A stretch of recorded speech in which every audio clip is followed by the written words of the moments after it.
Greetings, and welcome to another edition of Runescape Weekly. We will be getting into the show pretty much immediately here. I will unmute myself in Discord, and let me just quickly jump into the intro music so we can do the show, because I don't think we need to pretty much delay, right, Pern? No, we can get straight on into it today. All right. You've got all your tabs open. I saw you opening them quickly before. So. Yep, I'm moving along. I'm already converting the pre-show. It's halfway through the conversion process, so we're moving right along today. I'm not screwing around. All right, let's get this going. We don't even have an audience yet. That's how fast I am moving. 3, 2, 1. Actually, this might be too loud or not loud enough. I have no idea. Actually, you know what? Wrong song. So we're first screw up of the day. Not the worst. Which is lucky because there is no one watching us yet, so that's good. No. Bladecom's jumped in. All right. Well, there you go.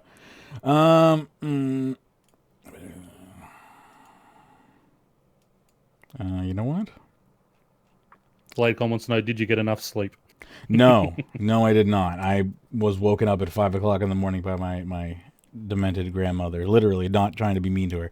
She has dementia, and she was having lots of issues, and very under rested and confused, tired.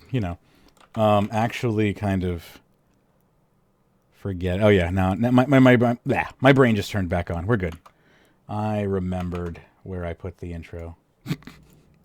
That pesky MP3 file in... Okay, now we have viewers. In 3, 2, 1. You're listening to RuneScape Weekly for November 3rd, 2018. I'm your host, Magebit, with 17 years of RuneScape experience. Joining me today is Pyrnassius, and on today's show, slime is of the essence. Black Friday is upon us. Player support stats for November 5th. Mod Pie. Bottled XP weekends. RuneScape 3 has a promising future. Can we have mouse buttons 4 and 5? New job at Jagex, Monetisation designer. Why we have alts. Character went from old school RuneScape to RuneScape 3? Scammed for 4 billion. Report a bot, get its loot. Thanks for tuning in and enjoy the show. Welcome back for your Friday edition of RuneScape Weekly. Magebit here. I don't know what the hell that last word was, but Pyrnassius is joining me here. Holy crap. I was just going to let it slide. Yeah, no, I'm going to make fun of myself today. No, I'm having a good day. I'm feeling good. I thought people just think it was a little glitch in the sound. No. Right? So they'll let that one go. No, I'm feeling good today, so I'm going to beat myself up about it. It's all right. I'm running on fumes. You're going to go and do the beat your meat achievement, are you? Oh, goodness. I blew through almost 4,000 Slayer points. Nice. Oh, well, not nice, actually. You just realized what you said. Trying to get a cow. I just clipped my microphone. A cow? A cow. I wanted to get a cow task. A cow So I'm task. sitting up there at Spria in Taverley. Get it? Yeah. Block, credit, cancel. Yeah. I'm sitting there going, this is freaking ridiculous. Couldn't get a cow. Anyway, at about 3,800 points spent, this guy comes up and says, "Yo, Max, what are you here?" I said, "I'm trying to get the bloody cow." He goes, "Oh, for the achievement?" He goes, No, go to a free-to-play world because she only gives, there's only about 5 or 6 monsters that she can give over there. Yeah, the drop table's a lot smaller. Yeah. So I've gone over there, three attempts, cow. Great. So I've wielded my my cleaver, or my meat tenderizer, and go running over, and I'm hitting all the cows with this meat tenderizer. Got 23 cows. The elite cow spawns. Oh, goodness. Whack, dies. Beautiful. No achievement. Oh, no. What's going... No, you've got to have it in your inventory and use it on the cow. Oh, I'll just kill the cow with it. So let's go and spend another 120 odd points to get the cow again and go and do it with it. Oh god, it's so frustrating. So I blew through. I had 4,800 and something points, and now I have 974 points. Wow. All for a bloody cow. That's a lot of Slayer points to go through. It was. I was going, and because I'd spent so many, it's like, well, I can't quit now because I've already spent 1,000. I've already spent 1,500. Yeah. I've already spent 2,000. I've just got to keep going. Yeah, it's that sunken cost fallacy, baby. Exactly. But anyway, I finally got it done. I mean, yeah, you got it done. Well worth 10 points, that one. Yeah, you got 10 points for how many Slayer points? What's the trade-off there? Yeah, exactly. Oh my goodness. Yeah. Well, I have to talk about a few things here. First of all, a legend is going to die very soon, very very soon, because Stan Lee died last week. True. First of all, a moment of silence, even though there's music playing, so that's not possible. But anyway, a legend of mine is going to die. A legend that I have been perpetrating for many, many years. BladeCom will know what I'm talking about. Last night, we were doing some dungeoneering, and still no pet, but only 600,000 XP remains, Pern. Only 600,000. I'm almost there. I was seeing you saying you were going to spend your points on it. Don't do that, because you need those points for achievements. Oh no, I won't do it. I won't do it. Yeah. I'm gonna just dungeoneer it out. I'm just surprised. Yeah. I'm so close. Well, I mean, you sort of do your 500k a day with just dailies. Your that's 2 dailies right there. Yeah, your daily task and your what's it called? I want goals. Yeah, but I want to do it because I need the pet. You know. Yes. So I'm going to be down there doing it. I'm going to be doing some late night dungeoneering streams here and there. So like, look, for anyone who's interested, I'm going to be doing those in the late night for me at least. Last night, what was I? It was like I went from like 9 o'clock to midnight basically, Eastern Daylight Savings Time. That was crazy for me. So I was up really late, and then not only was I up really late my time, I was then woken up super early. So I just didn't have a good it was a bad night for me on both ends. Well, I had fun though. At least I had fun on one end of it. The other end wasn't very fun.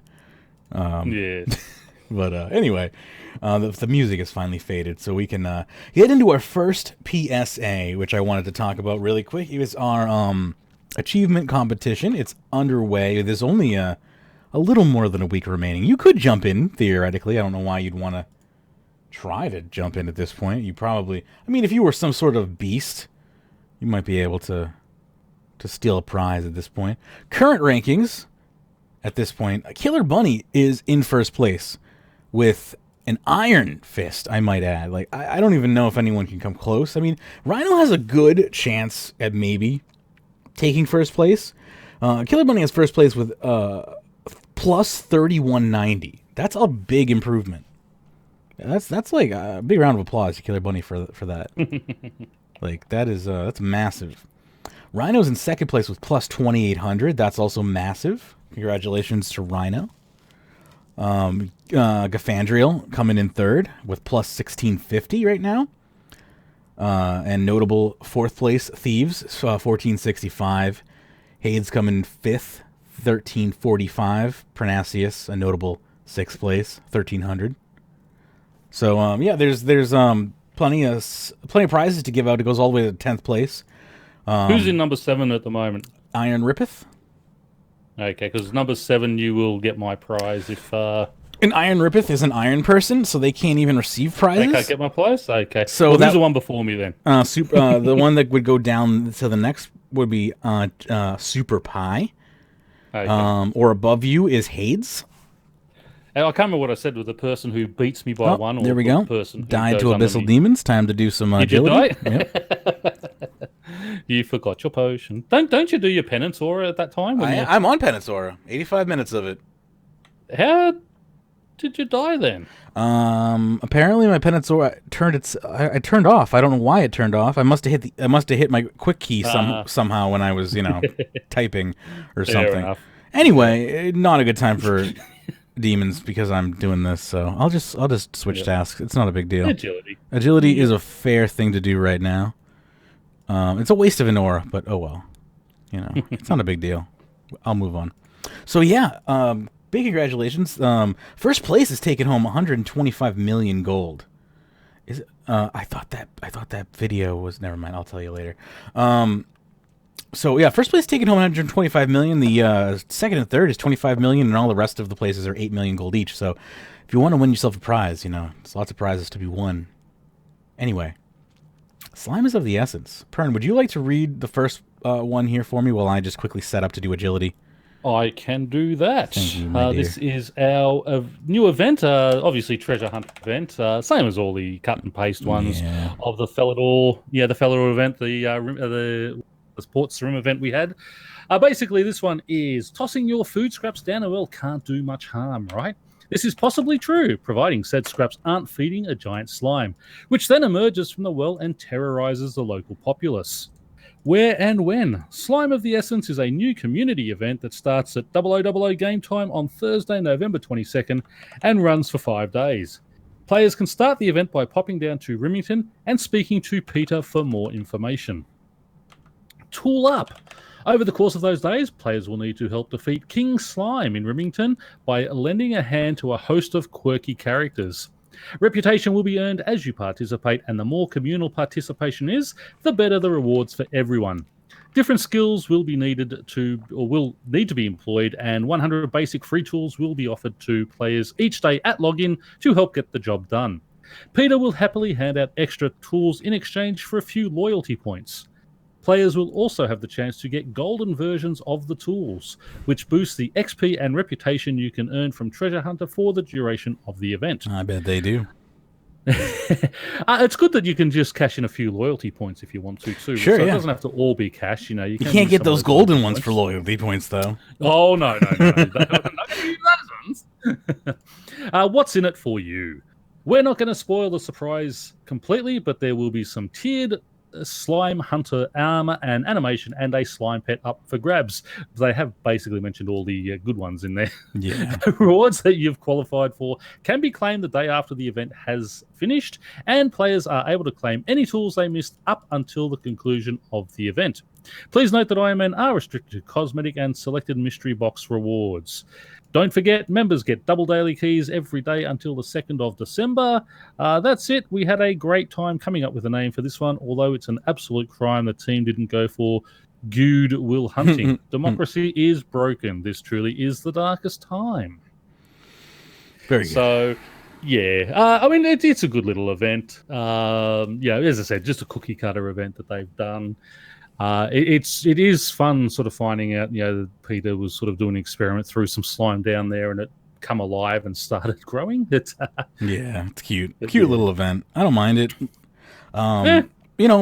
Some people complain about the fact that they're running 2 events on top of each other again, in the fall. That happens. It happens a lot in the fall, though.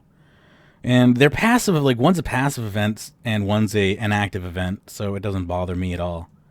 What's the other event? Parcels from the exactly. Look, what's the other event? It doesn't even. It doesn't even bother. That's not an event. No, that's not an event. Doesn't even. That's just phase like something you. that appears, and there it goes. Yeah, exactly. Speaking of, I don't really class that as an event. I just call that a little bonus that you get. Yeah, it just happens as you're just playing the game. It's not really exactly. It's not really. Not something you have to go out of your way to do. Yeah. Yeah. I have enough to open at least one large package. I'm trying to get so I can open at least 2. I don't get the adrenaline rush from opening 1 anymore. I have to open at least 2 now. So I'm waiting for 2 large packages before I open them anymore. Anyway, moving along to Black Friday sales here. I got some good stuffs for you. Black Friday sales. This was posted just before the show started, actually. It's bargain time in Gielinor. Black Friday has arrived at the Solomon store, heralding an entire week of discounts for players to take advantage of. The fun kicks off today, November 23rd, and will run until Friday, November 30th. Discounts of up to 75% off will be offered on a wide range of goodies, including bank boosters, emotes, action bars, teleports, hairstyles, and perhaps even a legendary pet or two.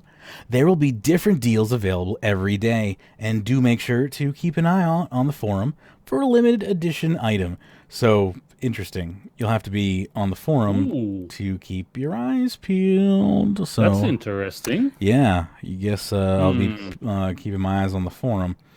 Head over to the store to take a look. We're going to do that live on the show in a second here. See what the deals are. I'll pop into the store. There's also merch at the store available as well. Free shipping will be available on the store on November 26th on orders over £50 or $70, 60 euros. New limited edition black Max Cape and Christmas Max Cape items and key rings are available. New Slayer skill cape rings are available as well. Large fine art illustrated map of Gielinor, desk mats, tees, and hoodies are also available now. Large fine art prints of illustrated maps of Gielinor, desk mats, tees, hoodies, mugs, angel scape pins, and key rings also on sale now. You can check out all offers available on the website. Go ahead. What are they charging for the maps at the moment?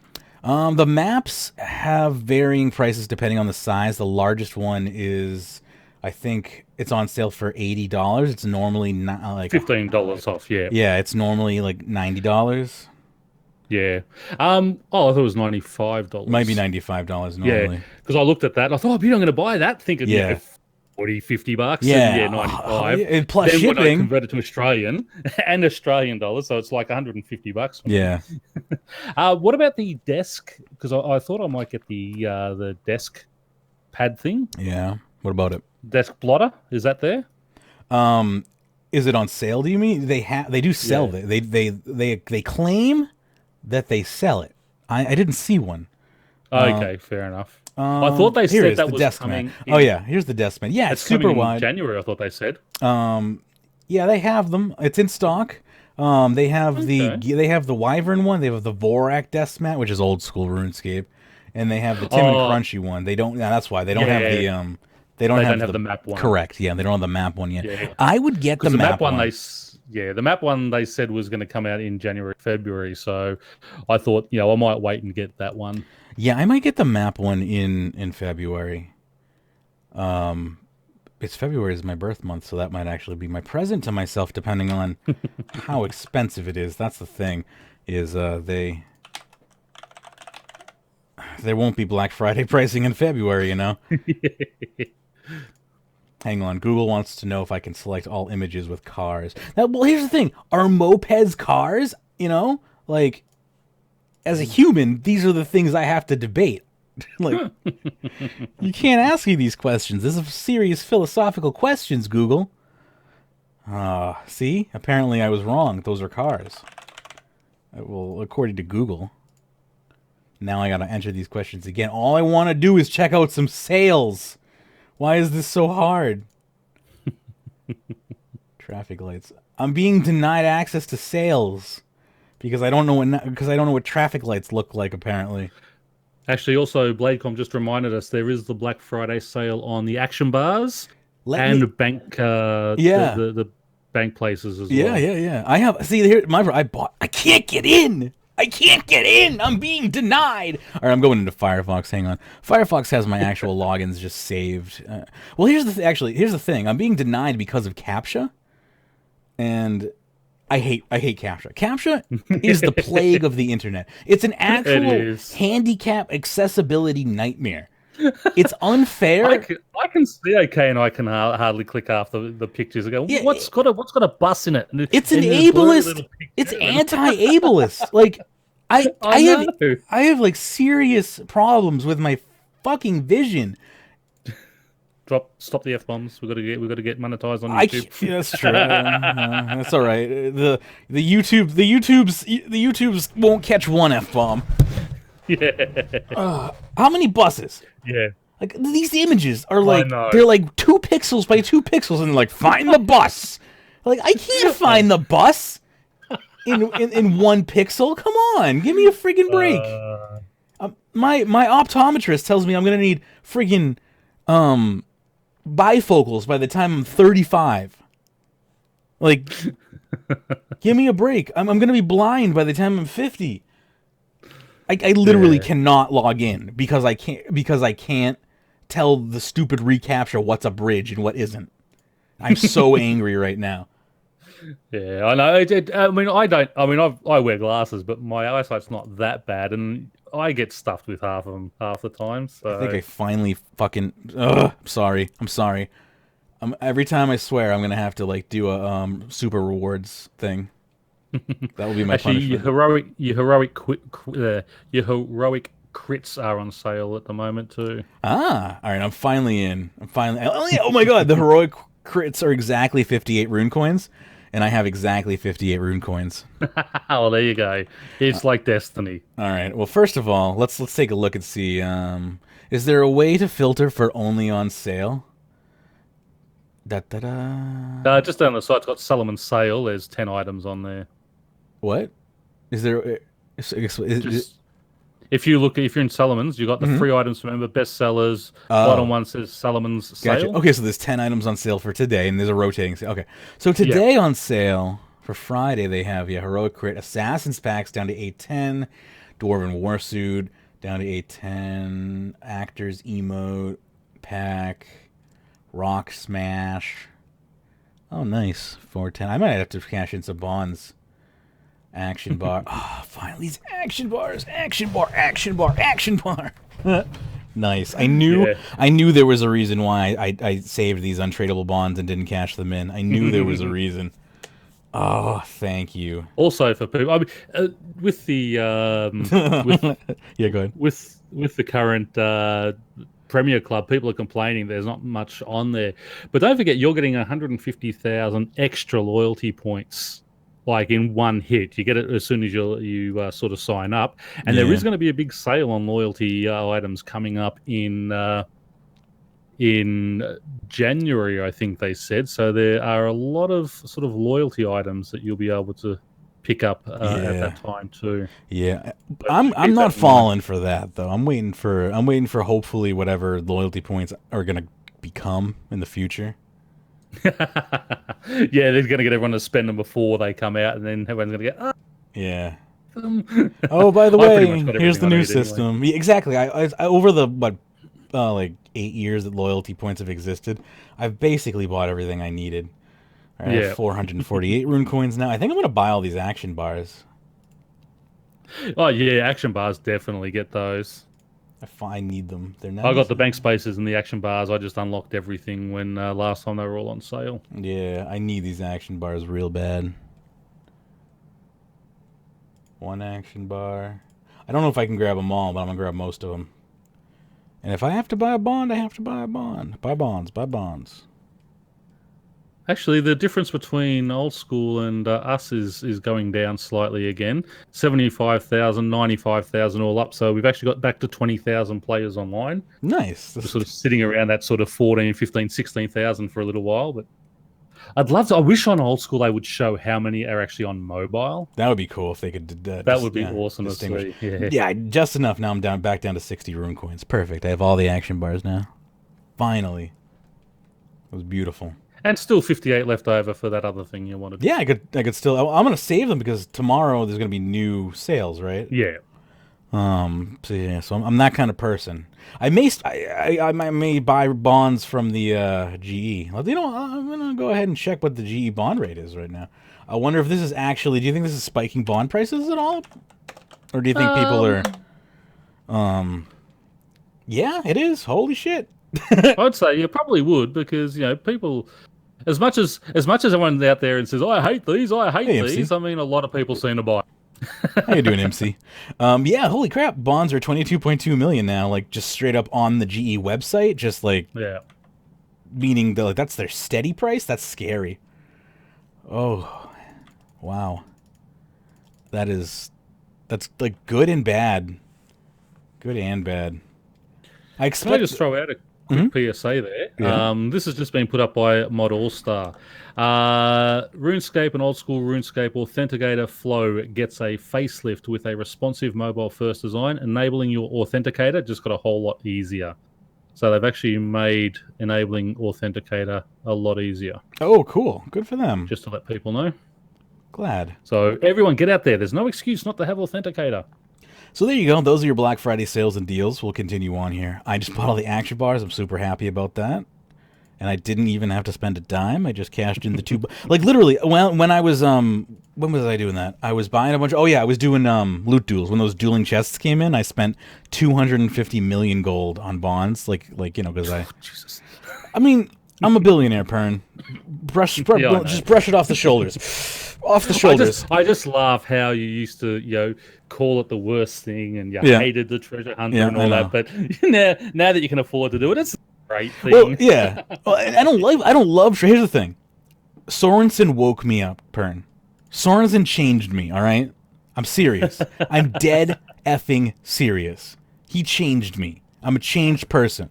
When I saw him do that, I was like, oh, this is how you have to play RuneScape, huh? That's what you have to do? That's what I have to do to compete at this level? Fine. So that's what I'm going to do. Have to. You just No, play the game yes, that's the way. No, if I want to be competitive with people on this level, that's how I have to play the game. So that's how I'm going to play the game.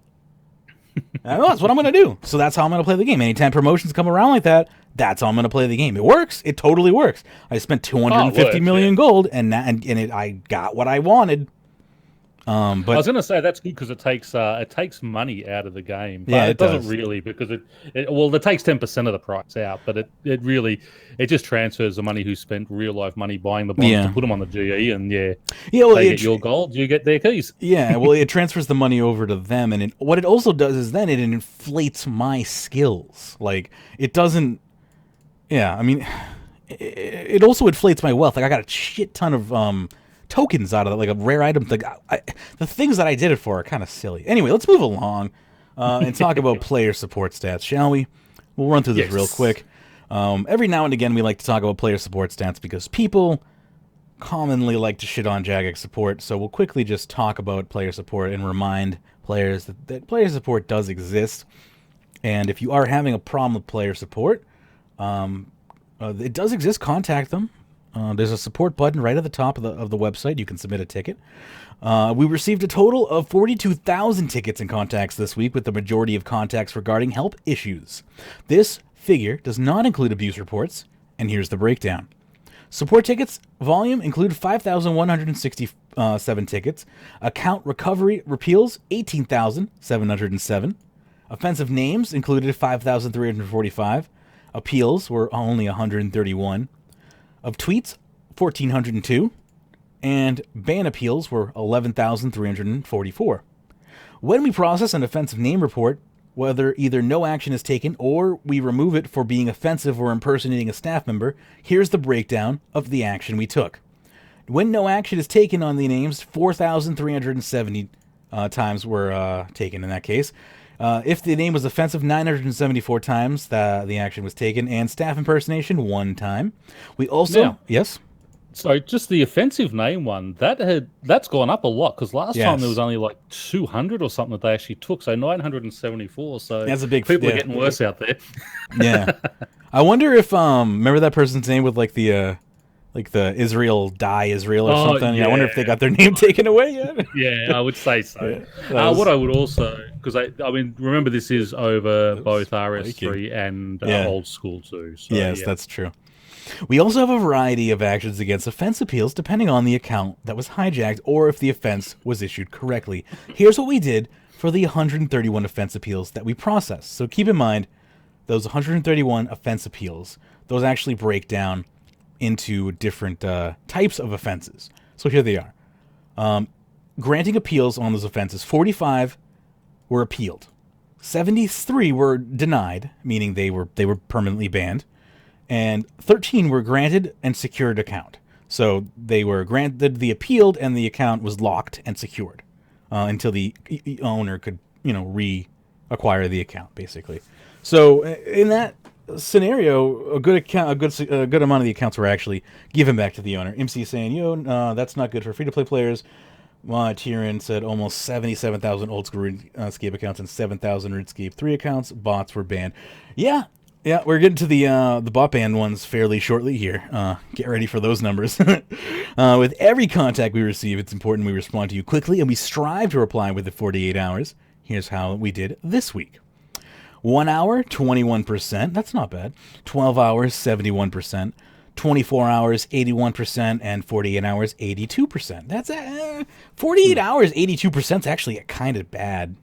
That's gone down because that has gone 24 down. hours used to sit around that 81, 82%. Yeah, it used to be like 90. Normally hits in the 90s. Yeah, it used to be like 92%. Yeah, I wonder because of bank holidays and such that they had there, if they sort of maybe got a lot that come in on like that sort of Thursday, Friday. Maybe. And they didn't get to them over that weekend with the long weekend and such may have affected things like that too. Possible. I'm not going to make excuses for them, but it is the holiday 81%, season. yeah, 81% for 24 hours is still pretty good. Yeah, I'm not going to make excuses for them. Down on the 48-hour one. Yeah. Though, so, yep. Resolving your issue in our first response is a key to success, and while it isn't always possible, it's something we work hard to achieve. Here's the breakdown. Number of replies for 1 is 80%. That is pretty good. 2, 16%, and 3 plus is 4%. Getting that number under 5% is good, so... Yeah, that's the industry standard. Keeping that number. Yeah, keeping that number under 5% is generally the industry standard. So that's not bad. As you can see, we resolve 3/4 of all issues in just one reply, but we continue to work hard to reduce the 3+ reply contacts. We review these contacts regularly to see why the 3 or more replies require more tickets to resolve. Player satisfaction is also a key to measuring how satisfied you are with the services that we offer. At the end of every contact, we provide players with the opportunity to provide their experience. This week, 79% of players were satisfied. That's pretty low, leaving 21% with unsatisfied results. We investigate all unsatisfied contacts to want to understand if there were anything we could do. And of course, they say they're the banned and hijacked. Yeah, it's the banned and hijacked ones. You didn't give me that account I bought. Yeah. Why didn't you? I spent real life money on buying that off that guy. eBay promised me 100% safe. Exactly. Support center. We also measure a lot of data about the support center, including all overviews, searches, and all view pages and all that stuff. So here are the most viewed pages. There are 331 visited support center views for looking for questions. That's a lot of searches. 25,379 players used the search function, and here's what they were looking for. Me looking for my water. Account bans, 44,939. My account is locked, 33,263. Forgotten login, 19,865. And the searches, contact, 574. Hacked, 519, and delete account. I hate this game. Delete account, 363. We use this data to help make improvements onto our support center and have dedicated player support mods who specialize in optimizing help articles and the overall experience. You also use the thumbnails up and down at the bottom of each article to let us know if you found the information helpful or not. Again, I ask and implore, which is basically the same thing. Why don't you have a giant golden contact button at the top of your damn support page if the number one term searched every freaking week, day after day, is contact? I don't get it. Anyway, is it because you don't want people to contact you that regularly or that easily? I don't know. I just think that they should contract keywords to be their regular live chat support. I think they need to do that. I think they need regular live. I understand that they can't. Maybe they can at this point afford like live phone support because I mean, come on, £23 million in revenue and you can't afford live phone support. Whatever. Well, at least live email support. Yeah, I mean, well, they do have live email support. But, is it live email support? It's live as far as a live human being responds to you within 48 hours. Yeah, but I mean as in... I want live chat support as in, like, I'm talking to someone via IM. Yeah. That's what they need. Like, that type, yeah. Yeah. So I want you meant get on the phone. That's more what I was thought about, where you're just typing to them on the screen. I want to talk to somebody via instant message. That's what I want to be able to do for support. That's what they need. And like they hired a company called Keywords to do forums, and they said that they would be able to do player support as well. Yeah. So and please. Anyway, anti-cheating bans. This is what everybody loves to hear about, right? Keeping your game free of cheats is a top priority for the investigations into the community team.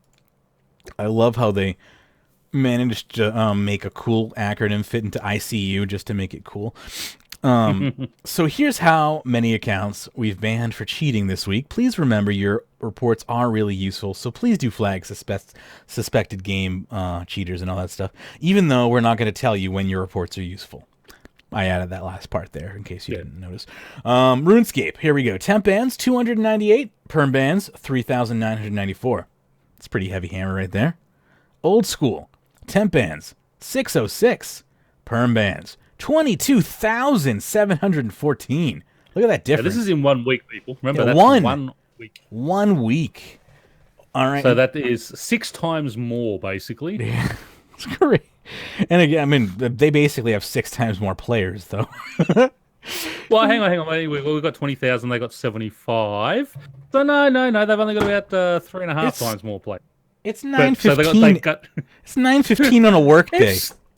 It doesn't matter. You live on an island in the freaking Atlantic Ocean. It's still what's happening at this time. If you just correlate that going through, as the day gets busier, you'll get the same amount of numbers going up. Still be 3.5 times. You're right. Yeah, I'm not going to argue because you are right. All right, do me a favor and read I'm Rubik's part of this, and then I will read the first. Oh my god! And then you read the EOC. And thank you to Bladecom for bringing this to. Yes, thank you, Bladecom. The suggestion was to give ModPie more time to work on combat updates. And I'm Rubik posted on this. He says, "It may be rude of me to say, but I'll say it now since it seems the most appropriate. I do not think ModPie is a good game designer. Nearly every piece of content he seems to have control over always ends up ruining a core portion of the game. RuneSpan threw actual rune crafting out the window.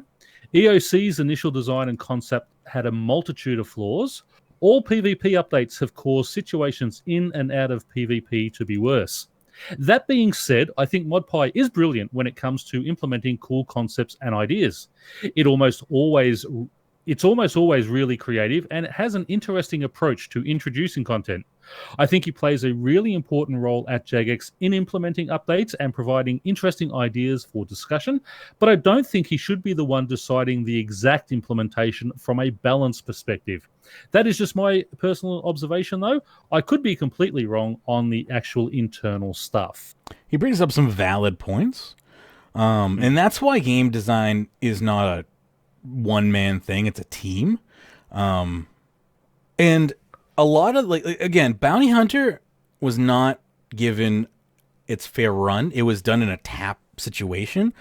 To dump that on ModPie is unfair because he kind of did that in his spare time. I just want to back him up kind of on that. Yes, it was kind of shitty, but he kind of did that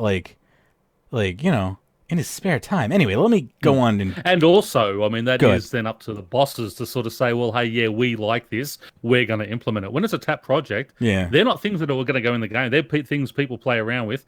And then the upper management is the one who actually decide whether it's decent enough to go in the game. That's blame's got to be spread around a bit more. Yeah, and I'll let him talk for himself as far as EOC goes and all that stuff. Let me get into the post here. He says, "Hey, I thought I'd retort here to see what is some very useful and very fair feedback from I'm Rubik. These are fair points I wanted to say for quite a while, and I still think, to this day, kick myself, but I live my life by a fair set of rules. One of these rules is that I can forgive myself for my mistakes, provided that I learn from it and I don't make it again. That said, the points that you have raised specifically, I do have more info that I'd like to share. It has been a while." He does not use periods where periods or commas at all. This is very, very difficult to read. I'm sorry. "I'd like to share. It has been a while, and I have learned from what we did wrong with these updates. RuneSpan. Initially, the aim for RuneSpan update was to release minigames which the players could do for some runecrafting XP to break up the grindiness of the skill. When I approached this, I raised that this will not fix the players' issues with runecrafting, in that it was a very dry skill and that it was not a fun to train. One of my designs for the minigame was a game that you could siphon runic energy out of barriers that broke down and got you through a maze. That would have been good. Yeah, this eventually turned into the Runespan, and I pitched the design, which was liked, and then the aims of the project changed at that point. The minigame later picked up and then turned into the Rune Goldberg machine. Interesting. My aim with the Runespan was to offer a separate track through the runecrafting that offered an alternate to the grindy option and that offered a more special and dynamic way to trade runecrafting. My initial design pitched XP rates on par with designing runecrafting, but you do not get runes. This was later changed based on feedback that I received that if you're not getting runes, then you should instead get a bit more XP. The way in which the Runespan works today is that in which it originally worked. Nowadays, the Runespan works passing a system I designed that meant the nodes lasted until they were depleted, and that when it sent a message to the invisible things that spawned a new node. Now on release, this is broke as messages were somehow duplicated and caused new node chaos. I don't understand what I'm reading at all. Hang on.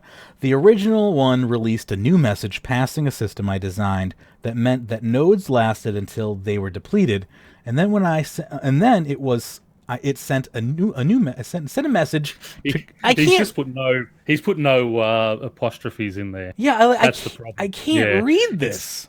The original one utilized message passing system I designed that meant that the nodes lasted until they were depleted. And when it was depleted, it sent a message to the invisible things that spawned a new mode.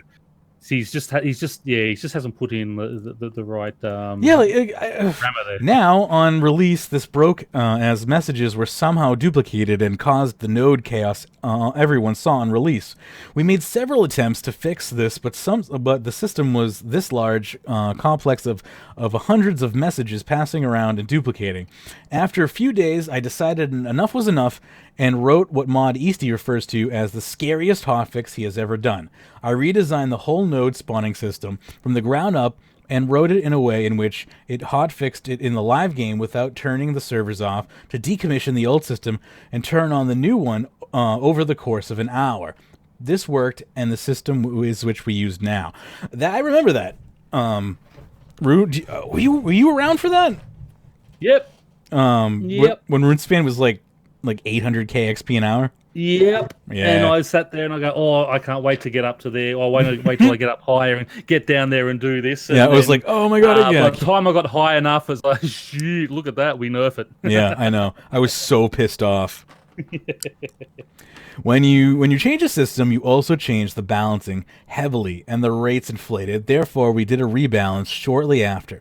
My initial balance was a lot heavier-handed, and again was a lot closer to the classical runecrafting. But we had recently seen the death of a minigame, the Rogue's Den, and heavily handed nerf, and a lot of time and effort was invested in the Runespan. So the nerf was brought back to be less heavy-handed, and these rates we have today. This compound with the EOC massively reducing Runespan usage and thus profit from the rune leading to the XP or GP gambit originally planned not being impactful on the Runespan and being the obvious choice. I'm not trying to absolve myself of the XP rates of the Runespan because at the end of the day, the content is my content and my responsibility, but I've never been happy with how rewarding the Runespan is for the effort. In fact, the introduction of the Demonic Skull, Mod Hunter and myself, was a deliberate effort to help resolve this. What I am proud of, though, is the mechanics of the Runespan. If you play it how it was originally designed, you need to pay to use the bridges, to get the max XP out of it to get the hunt for the good nodes, whilst maintaining enough runes to be mobile enough. And again, if you have the elite outfit, you don't need the runes to move around. You can literally just move around freely, so you're just OPAF. It's amazing. To move around the Runespan, I learned a lot from the Runespan. What I did right, what I did wrong, and I apply it going forward. Yeah, the Runespan is, if you have the elite Runespan outfit, or I shouldn't call it the Runespan outfit, the ethereal outfit, or the urethral outfit, then you can just move freely through the Runespan, and you're free to just get all the best nodes all the time. Yeah. And it's actually pretty. It's on par with the Demonic Skull, but it's not AFK anymore because you're walking around. Yep. But good. Yeah. One thing he did say there, though, which we do need to come back, the drop of the use of runes, and that wasn't just EOC. I mean, that was also when they introduced the what's it called, the teleport things, You're the talking about the lodestones. lodestone? Yeah, the lodestone. Lodestones. I mean, they heavily affected runes. I mean, law runes, basically lost 80% of their value. Yeah. And such there. I mean, what's the most used rune now? Nature's simply for high elking. Sure. And pretty soon that's going to disappear too, because when the don't mining say smithing comes out, when mining smithing that's comes not out, disappearing. I mean, people are still going to be people are still going to high elk their scrap. That's the thing. Yeah, well, that's scrap's right. not going away. While you're doing, Thank goodness. But yeah, I mean, the thing with this was balance, and as we said, it's always as game design goes forward and they're bringing out new things, they still need to look backwards and make sure the older things are still going to be relevant. Because when you bring in a new system like RuneSpan, which makes it sort of a bit more AFK, at the same time you're dropping the actual necessity of so many runes, it is going to affect it. And same as safe cracking. I mean, they bought that out and pretty much killed everything else other than Prif. But safe cracking is full on intensive. You got to run around the world, and Prif is full on AFK, and you're making money. Yeah. Like, you're making some money safe cracking, right? But you're making like 1 million gold an hour at Prif. Yeah, I'm getting about 15 of these sort of shiny items, collector items for the thing an hour, and at 37.5k. So you make a little over 500k an hour. That's doing not bad. This. It is best XP, but also I'm not going for best XP. I'm just doing all the low level ones. And it's still pretty decent. I mean, as I said, I'm just doing it because I'm just trying to get my loot bad things all done. But yeah, it's Blaycom says dwarf traders might still be the best XP, but they're also the most frustrating NPC in the game, and they will make you go insane. Yeah, and also as in it needs a lot of setup. You need to be get it right, and just it takes one person to come in and stuff you up, and then you got to do the whole setup again. Yeah, if you do the safe in the correct place, the safe running is really the best XP. I think they're pretty much equal. If you don't get anyone stuffing you up, I think you might get 50k more an hour at Dwarf Traders. I think it worked out at, but you have to be real lucky. Yeah. Rightio. On to EOC then. Would you like to take over for me? Thank you. Yep, EOC's initial design and concept was not done by me. If you look at the timelines I was making and releasing the RuneSpan during this time, I was, however, brought onto EOC right after RuneSpan, and yes, I definitely played a part in EOC's initial release. At the time, I was a very junior developer and did not speak up nearly as much as I should have, as I just wanted to impress and learn from those on the project, as I loved combat. One of my biggest takeaways from EOC was to learn to trust my gut and speak up, something I do now quite a lot behind the scenes. They say you learn the most from your failures, and while today I don't feel like EOC was a failure at all, it definitely felt it at times, and my God, have I learned a lot. An awful lot of the original balancing of EOC was off. This was not a failure of a single person in my mind, as lots of people, including me, contributed to it. It was more a failure of being hugely ambitious in rebalancing the whole game and not giving it enough time in development to balance it properly. This rebalancing is something we have chipped away at since release. I am still doing and hit it hard with the Legacy update, something which I pitched heavily for since EOC's original release. Revo was a play design, however, Defo cannot take credit for that one. During Legacy, I totally rebalanced the original balances numbers to be ones we see today, and from the feedback I have received, it is much better.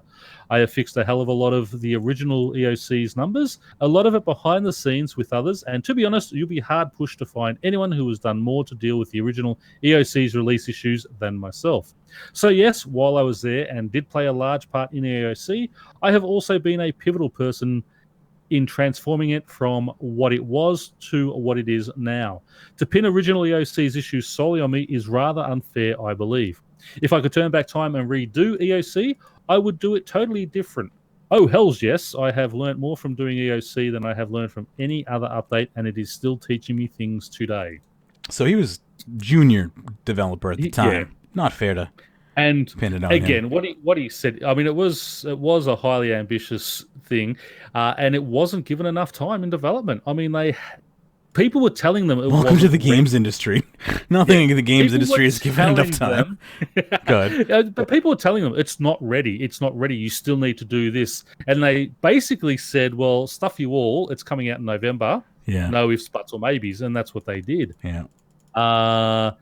You know, it's tough, and you know, again, it is an entire team that developed that. You can't blame 1, 2, even 3 people for everything that happened there, because there would have been so many people working on it. And again, I would put a lot of that blame solely on management, who said just get it out. You know, I mean, these developers will probably tell them, hey, we're not quite ready yet, and they're saying, I don't care, just get it out. It'll be right. We'll get it fixed. And it did break a lot of things. And again, as I've always, he's talking about his legacy fixes and Revolution. Revolution was a player design thing. That was brilliant. They announced that. They announced that they were bringing legacy and taking out momentum, or replacing momentum,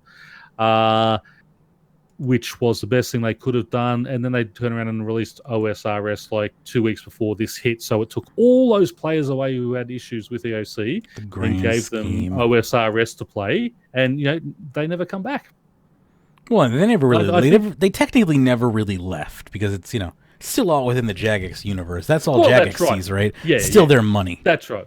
But still, they took them away from that. It took them away from us. Yeah, and you know, maybe their MTX would be, you know, maybe their 23 million, 43 million. That's true. You know, if they had have held back on that. I mean, OSRS is a great little game. It's a great little nostalgia game. I still think if they waited 12 months on the release of that and let people try out the Revolution and the Legacy formats here, they would have held on to a lot more. I don't know. It seems like this game, those types of people, the people that are playing old school RuneScape, are just the type of people to just not buy into this shit. They just don't seem like the type. But I could be wrong. Maybe they're the types to convert, but they just seem like the type that just don't want this shit. They want to keep their horse and buggy. They don't want a car. That's why they're playing old school RuneScape. They're not into this. They want to live in the past. They still use incandescent light bulbs. All right. Let's see here. PvP updates. On this one, I must agree, says Mod Pi. I am absolutely the wrong person to be updating PvP. I took on the mantle of PvP because I had fond memories of clan wars in PvP, and as part of trying to resolve the issues of original EOC introduced, I wanted to give it a go, as I was the only developer at the time who wanted to do it. So the poor soul, he didn't know what he was getting himself into. I may have not been the right person, but I was the best person we had at the time to try it. I've talked lots in my approach on PvP, including a large one somewhere else on Reddit, clearly stating I will not be addressing PvP in the future as what the community wants, and I will deliver I will deliver never a line, and places I did indeed do more harm than good. Aside from dealing with Bounty Hunter and passing on what I've learned, I don't think you'll be seeing me doing PvP work on RuneScape 3 in the future, because I agree I am the wrong person.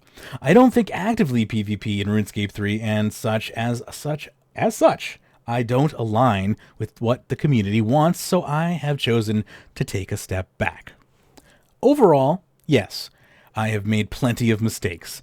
I will happily hold my hands up and tell you I have made them, but I think you'd be hard pushed to find someone who goes about their way to rectify and learn from the past mistakes than me, and those mistakes you've highlighted are what has shaped the game developer I am today. Does that make me bad game designer? No, I don't think it does. If you took all of my bad decisions and piled them up, it certainly would look that way. But if you think that I've learned from them and not repeated previous mistakes, and if anything, the designer I am is a hell of a lot better than the one I made the updates you're citing in I wish you'd use a freaking period and comma. It is primarily because I made the mistakes. You've made plenty of grammatical mistakes, I'll tell you that, Mod Pie. But you know what? You're a games designer, not an English I was going to say writer. they're not used to using commas in when they're typing. Yeah, but code, there's no. Well, they use plenty of freaking semicolons. Could you use some semicolons? I love RuneScape, seriously. And RuneScape, before I worked here, saved me from getting involved with lots of bad stuff I would have otherwise when I was younger. The friends I made on it helped me through depression, and it's given me a career and friends for life on the game and at Jagex. This game is special, and it has been the driver of thousands of stories like mine where it has impacted a life. I hold a massive place for it in my heart. It is just as all of you.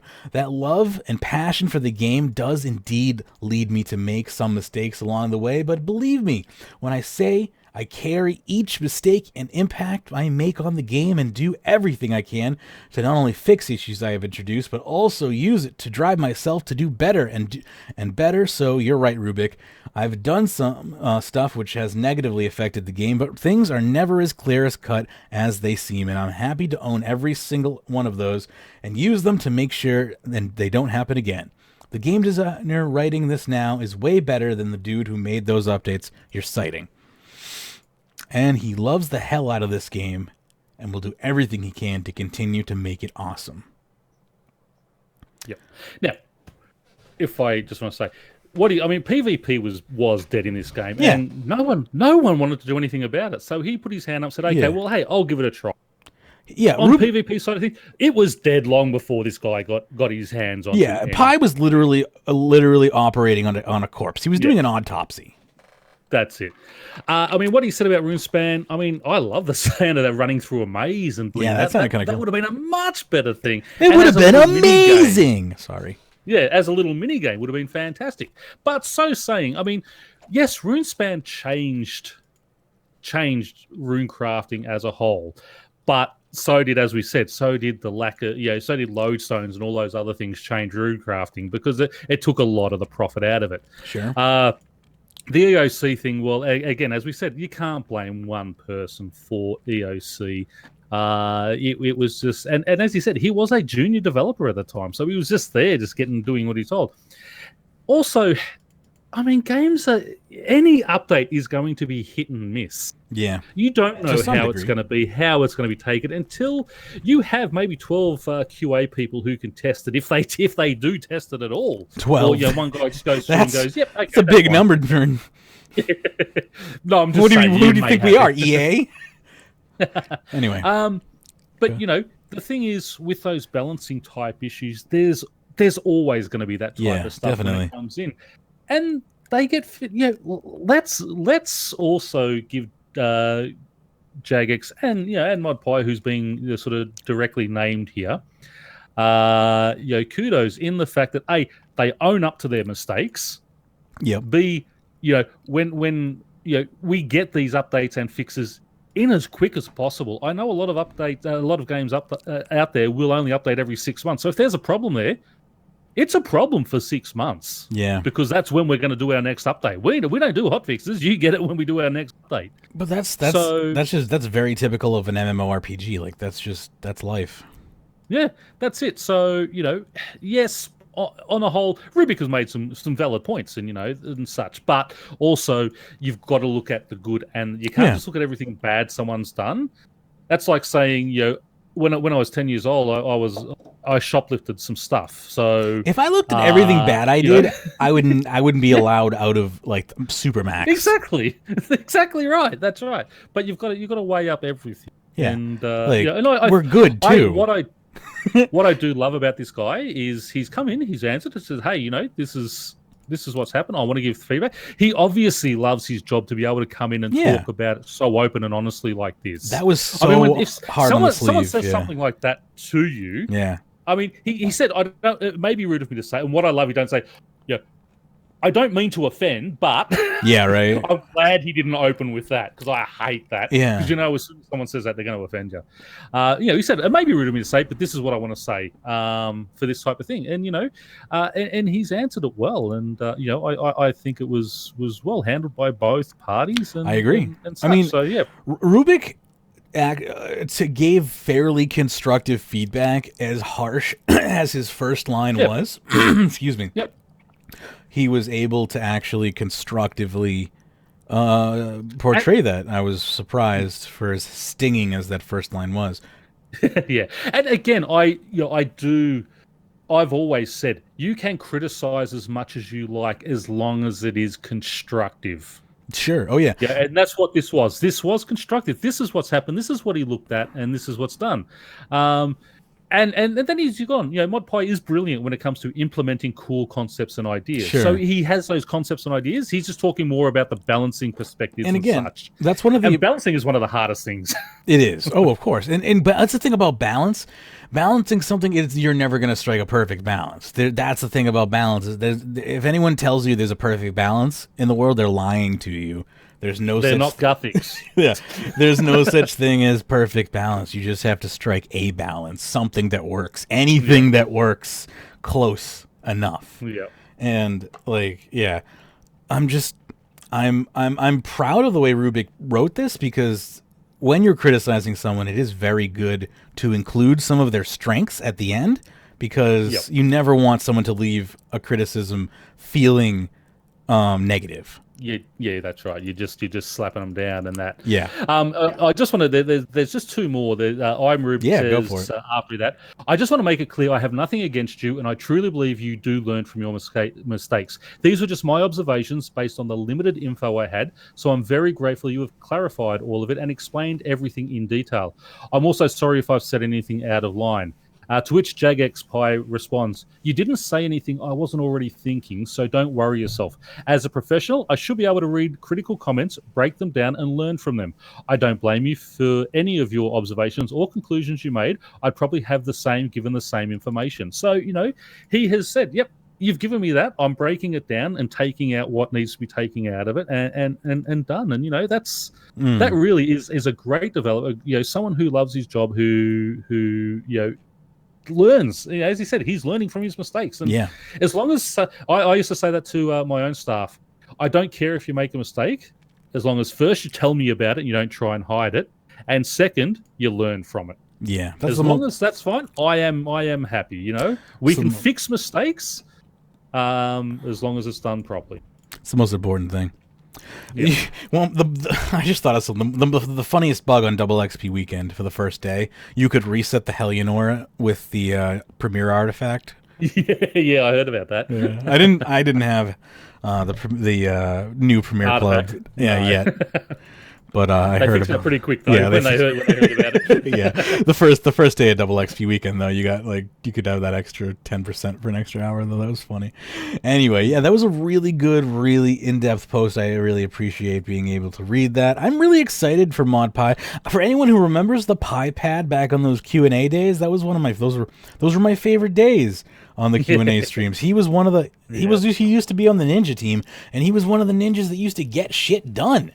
I loved ModPie, and I miss him, and I look forward to him returning to a more public-facing team. I assume he's working on mobile or at the moment right now.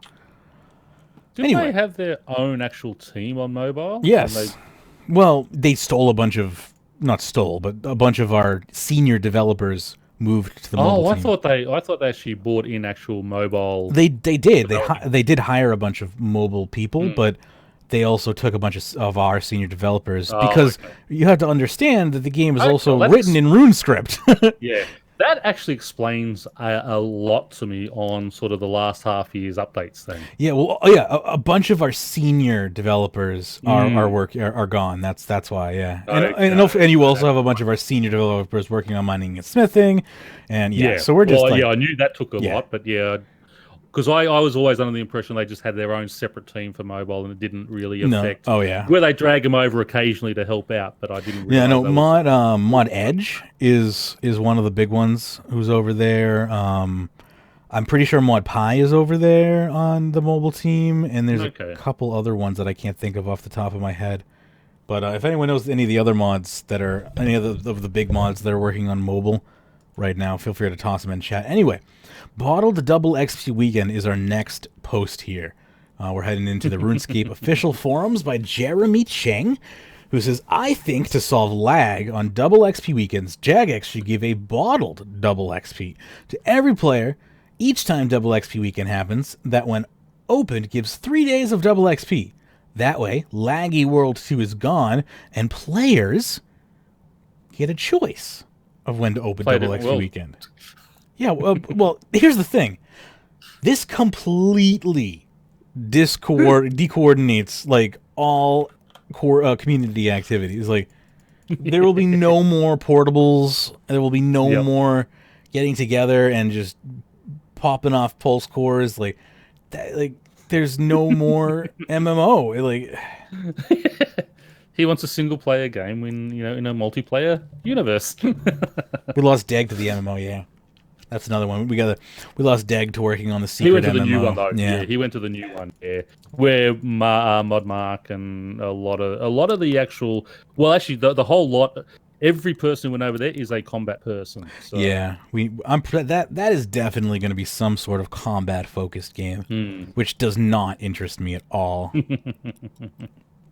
I'm very sad about that. I mean, like, if it's a Dark Souls like game, just don't want it. If it's a MOBA, don't want it. If it's a card game, literally just shove it up your butt and shit it out your mouth. So double XP weekend, you got anything else to say about a bottled double XP weekend? Yeah, no, it's a stupid idea as you just do it when you want. No, but what I would like to see is, hey, we're having a double XP weekend. Everyone gets 24 hours that they can use of that double XP weekend, and when you log in, when you log in, it activates. So if you log in on Saturday, it starts activating. Then you do 4 or 5 hours. You're away Sunday, then you can come back on Monday or Tuesday and do that. And you have a week to use it in. That was what I would like to see. Now, that would hurt someone, as I said earlier, like yourself, who can do sort of 36, 48 hours over that sort of 4 days that people have to use. Yeah. But I think it would be a lot healthier for players in the long run. Healthier, yes. As in, people aren't just going to be sitting there for hours and hours and hours on end, getting up and doing anything. And it also helps, those people, I mean, who do have sort of real lives. They, weekends are a lot of times when they need to go see families and things like that. That's what Skype is for, Discord. Yeah, they're not all like us, Mage. Like, if the world was like us, it'd be perfect. But if you're playing an MMO, if you're playing MMORPG and you have a real life, I question, why are you playing an MMO? But, just for fun. So, but, just that type of thing. But, there's no real, I mean, this bottling up and just using it when you like, no. Because as you point out exactly what would be the problem. It would stop that pulse core, people saving pulse cores and helping others out. It'll stop all the portables. Kills the community. Things like that. It does, yeah. The whole idea of a double XP weekend is to bring everyone in. And that's what makes me sad about it. Yeah. I mean, I don't mind the idea of selling boosts, right? But I don't like the idea of killing community activities. Like that makes me sad. Yeah. So I just want to separate that idea. Like, I don't mind bottled boosts. I just want I don't want to kill community. Well, you could buy yourself 3 hours of if you want to go bond or something like that. If Jagex wants to go into Solomon's store and sell you 3 hours of bonus XP for 100 rune coins, or it's probably really cheap actually, for like 500 rune coins or something, I don't give a shit. Again, I'm sorry, I gotta stop swearing. This is not okay, Magebit. This is an all ages game. I don't know what's wrong with me today. I just had Thanksgiving. It's all that ham. Anyway, I'm all hammed up. Yeah, so that's basically where I'm at. Anyway, you got anything more? And that's the thing. He's talking about one world. I experienced no lag, and I was also on my little El Cheapo 10-year-old laptop that I sort of have set up in the family room when I'm watching TV. I had no problem with lag whatsoever. Maybe Jeremy Cheng needs to just get a better computer. Yeah, or get off World 2. there's hundreds of other worlds out there that had, Yeah, the Thunderjigs comment at the bottom is pretty much that. Is like, it's a shame RuneScape only has one world. Obviously, he wants the pulse cores, but like, there's other worlds that pulse cores are popping off on. I was on World 100 for fire making, and I mean those pulse cores were just like bang, bang, bang. I was 10% Exactly pulse cores all the way through. Testicles knows what's up. Exactly. It's all about the community. It's all about the coordination. You don't go and like that. Like that's what's exciting about Double XP Weekend. It's like it's half about the community and getting together and watching the pulse cores explode and watching everyone getting all excited. And yeah, the XP's great, but I was lonely as shit in my freaking player-owned houses. My monkey butler is just yelling at me about freaking planks every 10 seconds. Oh my god, that was horrible. If it wasn't for that 6-hour stream, I would have lost my mind. We spent a while on that, didn't we? Yeah, I just uploaded that audio. I saw that at midnight last night. I'm so sorry. It took me a week to upload that audio. I am the worst human being. I had a hard week last week. I apologize, but it's up now, and whoever, someone's gonna be if anyone whoever woke up this morning and saw that is gonna be happy if they have a long drive or a long Friday. But yeah. Anyway, moving along. Would you like to read RuneScape as a promising future for me? Yes, this is by HuntOx22. In my opinion, RuneScape 3 is now just suffering the reflects of bad decisions in the past. The inflation ruins the game, the lag destroys the PVM, and the dead content for low mid-level players makes a bunch of new players leave the game. But the reason why I still play in this game is because I do believe Jagex learned with their mistakes. Invention is already throwing off tons of money out of the game, which in a few years may control the inflation. This is so far the biggest problem for the game, in my opinion. Mm-hmm. From now, they must start making new and remaking loads of content for low mid-level players because these do have the slowest growing curve of the game. Menaphos went so well. Oh, I was just thinking, that's what Menaphos was designed for. And perhaps if all the high-level players didn't shit on it so much... I know, Menaphos, first of all, Menaphos is beautiful. It's great. Everything about it is fantastic. I'm not shitting on Menaphos by saying that. The skilling side of it is fantastic. Yes, there's nothing wrong with Menaphos. It's a great mid-level update. I'm just bringing it up ironically because he's saying we need more of this when we just had a huge update like last year. Anyway, go ahead. The Nexus, things like that. Yeah. Anyway, perhaps changing monster drops tables would help all the players in this situation. It's kind of frustrating having to do Slayer tasks that aren't dollar worthy, and there are very rare drops that once costing mils are cheap as F, like Slayer Tower tasks, Frenetic Dungeon tasks, Ripper Demons, QBD and Black Dragon tasks, Tormented Demons, Dark Beasts, Abyssal Demons, and others. Well, Abyssal Demons is 5 mil an hour, Dark Beast is about 3 million an hour. In the same hand, it is much frustrating having to spend 300k in goods for killing racks and to get a crashed seed log weeds drop. For me, there are too many monsters with a similar drop table, which making the items getting cheaper than they should. The majority of them don't make any sense dropping logs and seeds, for example, but Jagex still holding to it. Regarding to lag, I have no idea what to do about it, but I hope Jagex is going to make something good in the future. However, I've heard some of the servers are not hosted where they should be. For example, the Brazilian one would be hosted in USA, making that just as translated version of the American one. If this is true, of course, it makes several influences in the game performance. I use US servers because they are better than the Australian servers. If you have a decent computer and a decent internet connection, and that's the biggest thing. Lag is mainly internet connection. Yeah, that's weird. I mean, they are starting to do this. I mean, they have talked about they're seeing how mining and smithing goes, and then they want to remove logs. I mean, seeds you've got to leave on those as far as I'm concerned. Where else are they going to come from? Logs and herbs, logs and herbs definitely come out of the game from there. Yes, I definitely think that those slowly need to come out and be replaced again with the same thing. But you go, sorry. No, it's like you got corrupted logs and stuff like that. I think you need to go down that route again. The mining and smithing route is a perfect example. I really, really, really hope that on launch this is successful, because if it is, I think we're going to see the same thing for those skills as well. And this needs to be successful because this is what is going to save RuneScape. For real. Like, this is And going to that's save. exactly This right, is the future of Rune. Without skillers doing their thing and PVMers doing their thing, this game is going to just become PVM only, and then it will eventually just die. Go ahead. It'll be like WoW. It'll be just a game you just race through everything to get up and just you fight monsters at the end, and that's all you do. But they are slowly doing that. And let's remember last year they did talk about the 5-year skilling plan where they are going to be slowly doing this. You can't do it overnight. Exactly. I mean, I would love for them to turn around tomorrow and say, hey, listen, there's no more logs, no more herbs, no more anything being dropped by monsters. You're going to get just this corrupted, this scrap and all that type of stuff. We're just going to replace everything with that. Great. That will just kill your PVM side of things because they're going to say, hang on a sec, we want to see what's happening and such there. It has to be give and take, As skillers, they are starting to do the right thing for us.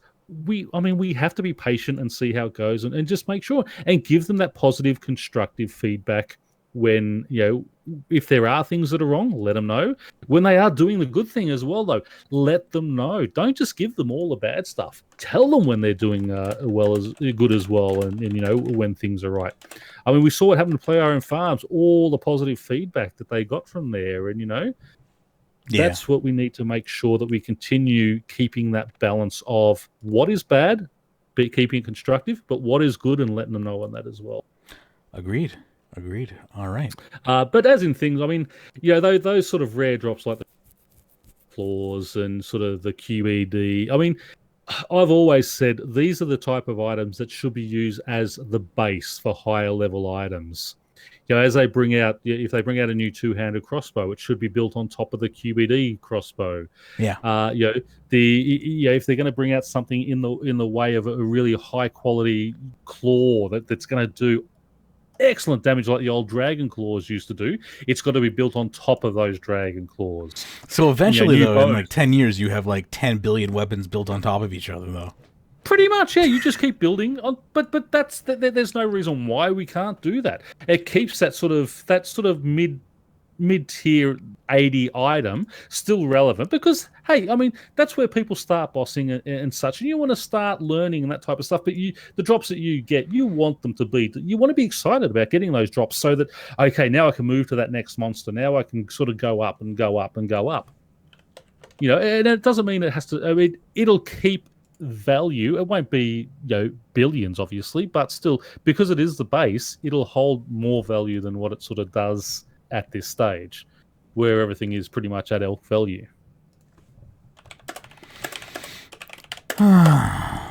Sorry, I'm juggling tasks here. That's okay. I sincerely hope that the 5-year scaling plan is successful.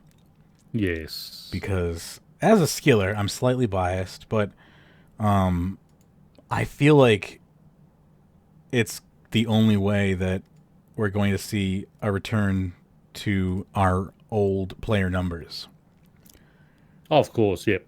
I mean, it's literally what they're doing in old school. Like every time I see an old school club play, it's like game integrity update. Like we're taking these items out of the game because like we need to make we're game like they're like they know it's the integrity of the game. Like we were chatting about that the other day. Yeah, like they literally call it. It's for the integrity of the game. They need to take these items out of the drop table because it cheapens the game. Yep. Bird nests were just taken out of most of the monsters over there other than the giant mole, who has always had that sort of trade just skins for bird nests. But every other monster that was dropping them, it's been taken off them because they saw the drop in value of that, which was affecting herb lore with Saradome brews and things like that. So they thought, right, and that's exactly what we need to do. You'll get a bit of screaming from some of the PVMers, but you just listen to overall for the rest of the game, you got to deal with everyone, not just that sort of noisy few. Exactly. You just block your ears, put some earplugs in, and the screaming will die down, and it's over. And weather the storm. Exactly, because next week there's going to be something else. They go, oh, this is good, and they're going to forget all about it. Yeah. I mean, gamers have very, very short memories. let's face it. Yeah. Everyone's screaming about how bad all the updates have been this year. Yet in July, everyone's when's the last time someone yelled about saying how good? Yeah. When's the last time someone yelled about Rune Pass? It's been at least a couple weeks, right? All right. Moving along to Chisel Me, who asks about mouse buttons 4 and 5.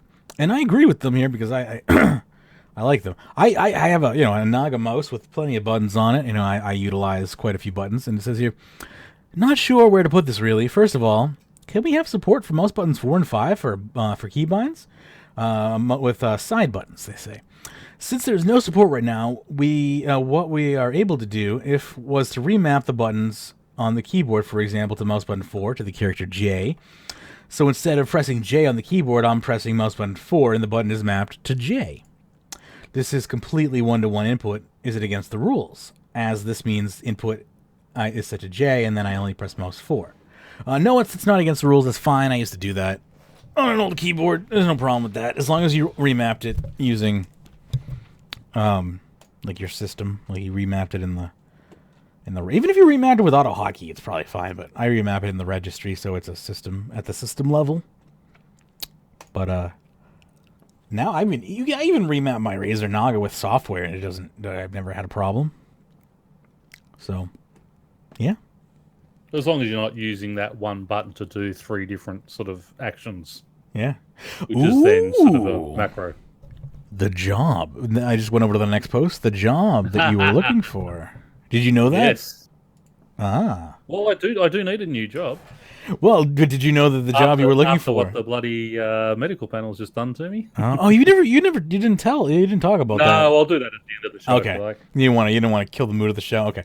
No, well, we're getting into some. Actually, should I do it now before we get into to lighten up the mood again by the end of it?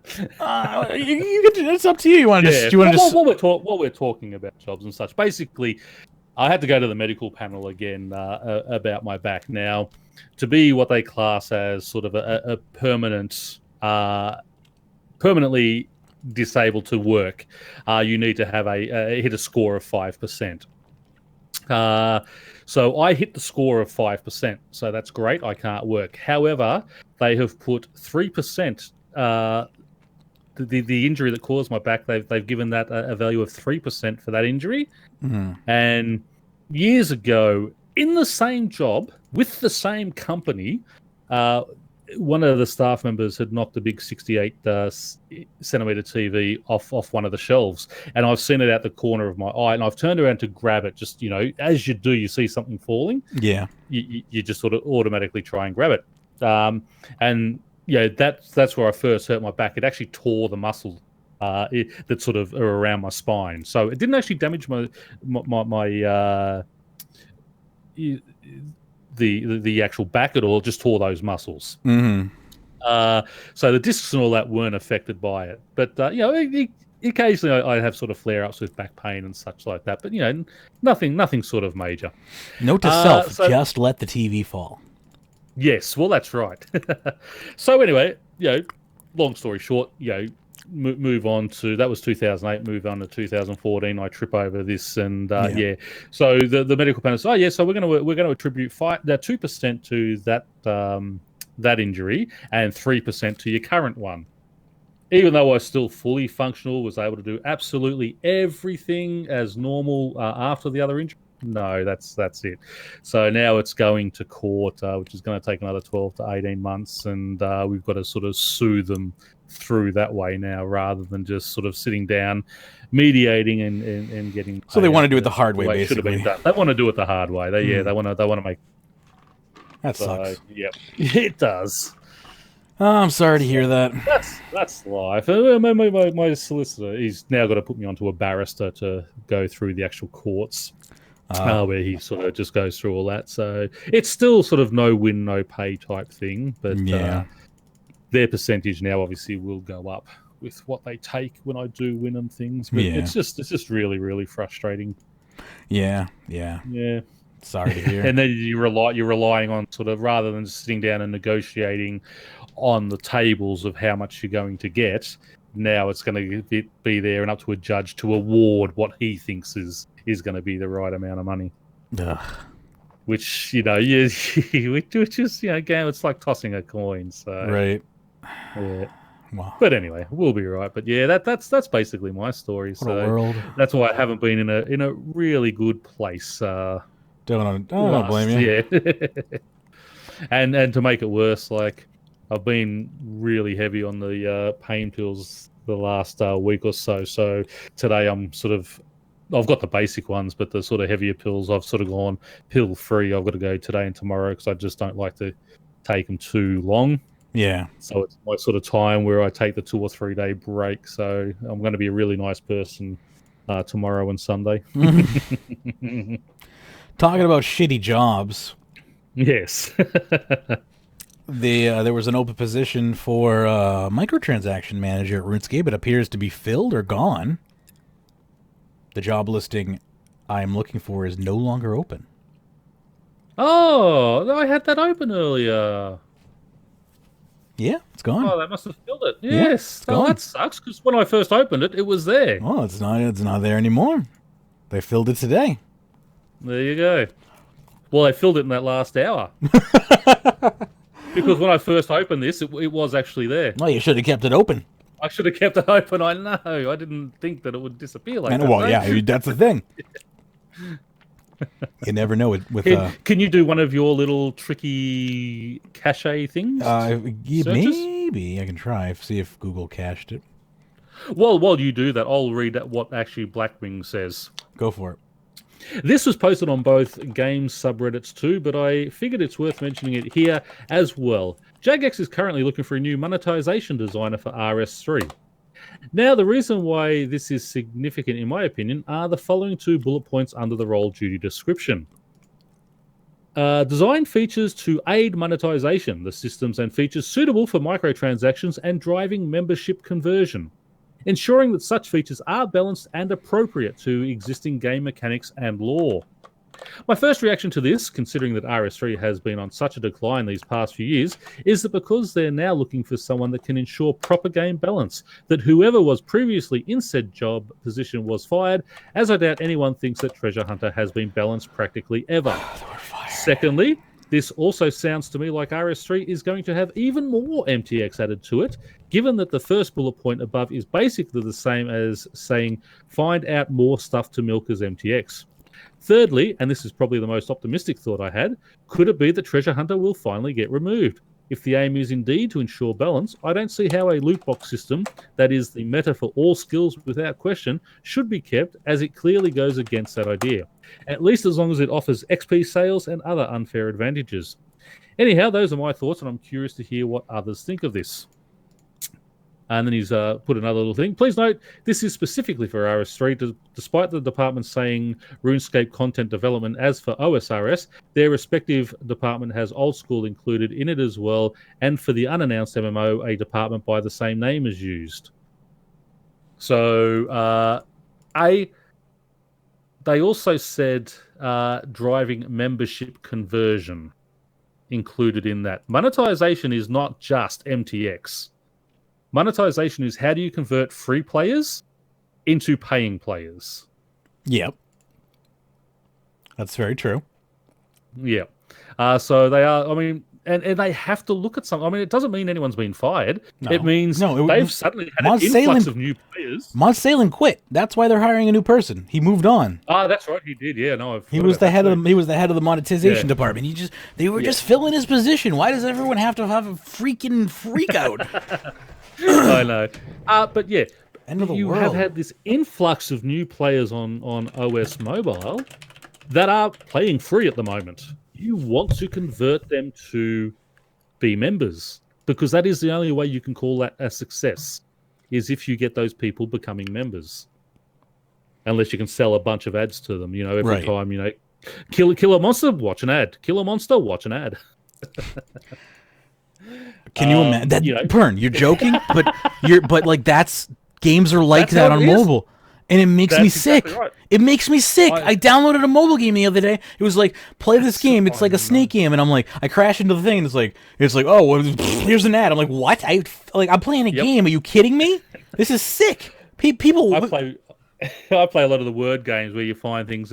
every time I sort of get one of the words correct, I get a little pop-up ad. It's like, come on. Some of them are full video with audio, and if you close the game, the audio is still playing in the background.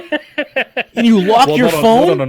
Not on an iPhone. iPhone, if you close it, it just shuts everything. Yeah, on a friggin' Android phone, like it does. Yeah. Sometimes I lock my phone and it's still playing. I gotta turn my volume off. Oh my god. Yeah. Like no, I hate game. I don't. That's why I don't play mobile games. That's straight up why I don't play mobile games. They disgust me. And if RuneScape turns into that, I will quit. I just will straight up quit. And that's it. And I mean, that's a thing. I mean, they want to convert those people to members, and that's part of what it is. Yes, it is going to be looking at microtransactions, and I mean, they've said themselves they'd like to do something other than Treasure Hunter. They'd like to look at a way at removing Treasure Hunter. And that was what the Rune Pass test was about. And then everyone, crapped on that. So, it's a very fine line that they have to walk. Indeed. So, yeah. But anyway, it's just sort of fun. Anyway, did you any luck finding the job? No, unfortunately not. Google does not crawl this page. So there's no cash. Fair enough. Yeah. We'll have to move along. Okay. Nice try, though. Yep. Why have alts, asks Reckless. And it says, as the title asks, why do you have alts? I understand the warning of wanting an Iron Man, rather, and or having a hardcore Iron Man, but that's not all I see. The question is more directed at RuneScape 3 players, as I know about making pures and stuff for old school RuneScape, but I'm just curious about why people do it on RuneScape 3. So please enlighten me. Be nice. This is a serious question. So, I don't personally have alts, but go ahead. I have an Iron Man. Now, I mean, the reason a lot of people do have alts in both games is for boosting. I mean, you get them doing the crappy stuff that you can get money for, buy bonds, etc. The reason I wanted this post in here about alts, though, is one concern I do have with the mining and smithing rework. Now, love it, love every aspect of it, what it's doing and such. The only thing that sort of got me was absolutely no quest requirements. You can go from 1 to 99 in both mining and smithing without touching a quest, without having to do really anything at all. So you're going to be able to sort of make all that highest tier gear.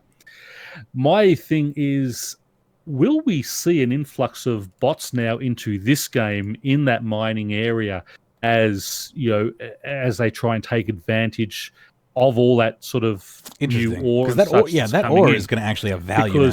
That's right, because that ore is not going to be dropped by monsters. Yeah. It is purely going to be mined. So my biggest fear is by not locking the content behind anything, you can go and make yourself here's the thing. tier 5 rune, tier 90 level 5 Elder Rune pickaxe, and plant up there, and they could be making millions an hour. That's then on sold. Here's the thing. I think what we should watch are the player support stats. If RuneScape bot bans and RuneScape 3 jump by like 40,000 when the mining and smithing goes live, then we'll know. And we'll have our answer. But but that was that's just because I mean, I know that's the other thing that sort of annoys me is they're saying, we want to sort of take away that locking behind quests and things. This game has such a unique questing system on it. I agree. Where it's not just run over here, kill a couple of these, come back and see me. The quests are true quests. They're storyline quests and such. They are an integral part of the game. And I still think that, you don't have to have high requirements, but there should still be some requirements, where, I mean, if they want to do, okay, you can go and do it all, but the only in those sort of new tiers of ore that are coming out, all the free ones that you can get which aren't locked behind quests are all out in the wilderness. Yeah. Now, if you do a quest in the safe areas, you do this quest, you can mine it here. Sure. So if they want to do that, there you go, Mod Pie. PvP revive done. Yeah. Fixed. Well, that's it. And then you'll have and if people want to just sit there bot, well, they're going to be out there taking that risk, and you'll have a lot of player killers out there hunting down those bots to get that type of stuff. Already works for cursed energy. Exactly. Yeah. Yeah, you have a lot of do have a few bots out there, and that's where I think a few of the bots are being banned from out there. When I ran through the other day, these little level 3s just sitting there, and but you also have plenty of PKers going around killing those bots for their energy. So yeah, works. Yep, that's right. So if you start, you can have all these free spots, or you can have these mining areas where you don't have to have any quest requirements, but every one of them's in the wilderness. I would like to see them implement something like that. And that's, I just want this guy with the alts just sort of brought me up like that. But yeah, most people with alts are just doing it because they want to, they just want to gather that money and help boost their main accounts. Yeah. If I had an alt, it would basically be used to farm money, but I don't because I'm just not into that. Well, my Iron Man is a normal player over on OSRS, and I will probably, because I'm really enjoying what I'm seeing on the skilling side of things over there. He's got stats on in combat as well, but he'll probably go over there and start just becoming a skiller over there. But I'll occasionally bring it across here if I need divination energy or whatever. I'll just let him sit there and gather that for me, so I don't have to do it. It would be nice to have something collecting my divine charges for me, so I didn't have to charge my own suit. But hey, it feels cheating. It feels a little cheaty to me. Anyway. Would you do me the honors of reading this next one? My eyes. Where is my character? It says my character went from OSRS to RS3. I'm in a state of confusion at the moment. My character was originally made on OSRS many years ago. It was my first ever character before emails were even used in the process of character creation. I had been away from the game for an extended period of time until I heard about the OSRS app and decided to give it another try. This is where my issue started. I attempted to log in using my information, and it appeared that my account had either been hacked or the password wasn't what I remembered it being. No biggie, I'll just create a new password. Upon logging into old school RuneScape on the app, the game immediately took me to Tutorial Island, where I had to start the game over, losing hundreds of hours of played time on. So I came to the support page looking for answers, saw that there was a place where characters resided in similar situations, RuneScape 3. I've never played RuneScape 3. I didn't want to play RuneScape 3. While it doesn't look bad by any means, it's definitely not what I had in mind for playing the game. Is there some way to get my character that was originally on old school anyway back to old school and off RS3? I don't plan on sticking around for RS3, and I would really hate to have lost all the progress I've made over the past 8 years of playing that game. Thanks for any input. Welcome to the future, bitch. So, no, you made your original game on RuneScape, which became RuneScape 2, then RuneScape 3. You woke up OSRS. You woke up from a coma. Yeah. Yes. OSRS is an official private server game that they just found some old code and re-released back in 2004 or 13. So the game that came out in the early 2000s is not the same game that is currently a cell phone app. They look exactly the same. I've never played the game that my currently character is on. I feel bad because, again, I knew this was going to happen. We all knew this was going to happen. The confusion was going to be... And this is why they should have been... Called it! Yeah. Poor guy. Why is my character not still a part of that? Poor thing. Because it's a different game. So then a moderator chimes in and actually brings an article here. So they actually have a support article. It says a single RuneScape account gets you access to 2 versions of the game, each with their own separate character profiles. Handy if you ever feel like to change of pace, scenery, or game modes. So it shows you 2 different versions of the game, but that doesn't really tell you why there are 2 different versions of the game. He then says, go ahead. No, you go. He then says, will there ever be a way to transfer my character back to the game I grew up playing? This is the game you grew up playing. The new version is not nearly as fun as the game I see myself logging in the hours of the characters that I grew up and I already worked for. Dabathy says, no, RuneScape 3 still plays exactly how the game has always played. I've been back ever since returning 2 years after for 5+ hiatus. The only main difference would be the combat session, which would be frustrating coming back from the old one, but once you get the hang of, you'll warm up to it. Like, yeah, again, he says, and then he responds and says, except it's not. RuneScape 3 is completely different than the original RuneScape was. It has more skills, a ridiculous amount of added abilities and combat statistics, the ability to train members only skills to a certain point, and I'm sure it's on more. That's just what I've observed in the 3 past. What a horrible thing! All these things and a ton more. I hate it. In 3 minutes. All these features. I can't stand all these features. What boggles my mind was why Jagex would offer all these crazy features to me. Now, what boggles my mind is Jagex wouldn't offer a character transfer back to the original. Oh, sorry, I'm sorry. I just like he can't get it through its head that it's not back. But keep going. This is the best part. How could we all be expected to start over? That's not only unfair, it's borderline disrespectful to the players. I'm gonna blow my brains out. When they brought out OSRS, when they said you'll have to start again, you're not going to be able to transfer anything. Why was that? Because it's a completely different game with completely different seals, completely different XP rates. Like, it's a completely different game. Wanted people who didn't sit here and get all their accounts and such maxed over here and then go straight over there and be able to do everything and make bills straight away. You wanted to make your bills? You had to work up again. Everyone starts out on even playing field. Everyone started equally. Exactly. Yeah. Like, that's the thing. RS3 is different because it evolves. RuneScape is not equal to the save file from every year. Like, everyone's telling him this information, and he's just like got his fingers in his ear, going la la la la la. Bring my character back. La la la la la la la.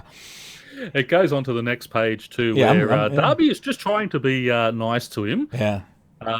So trust me, it is. And it does. It's been more streamlined gameplay-wise because the community changed or got replaced.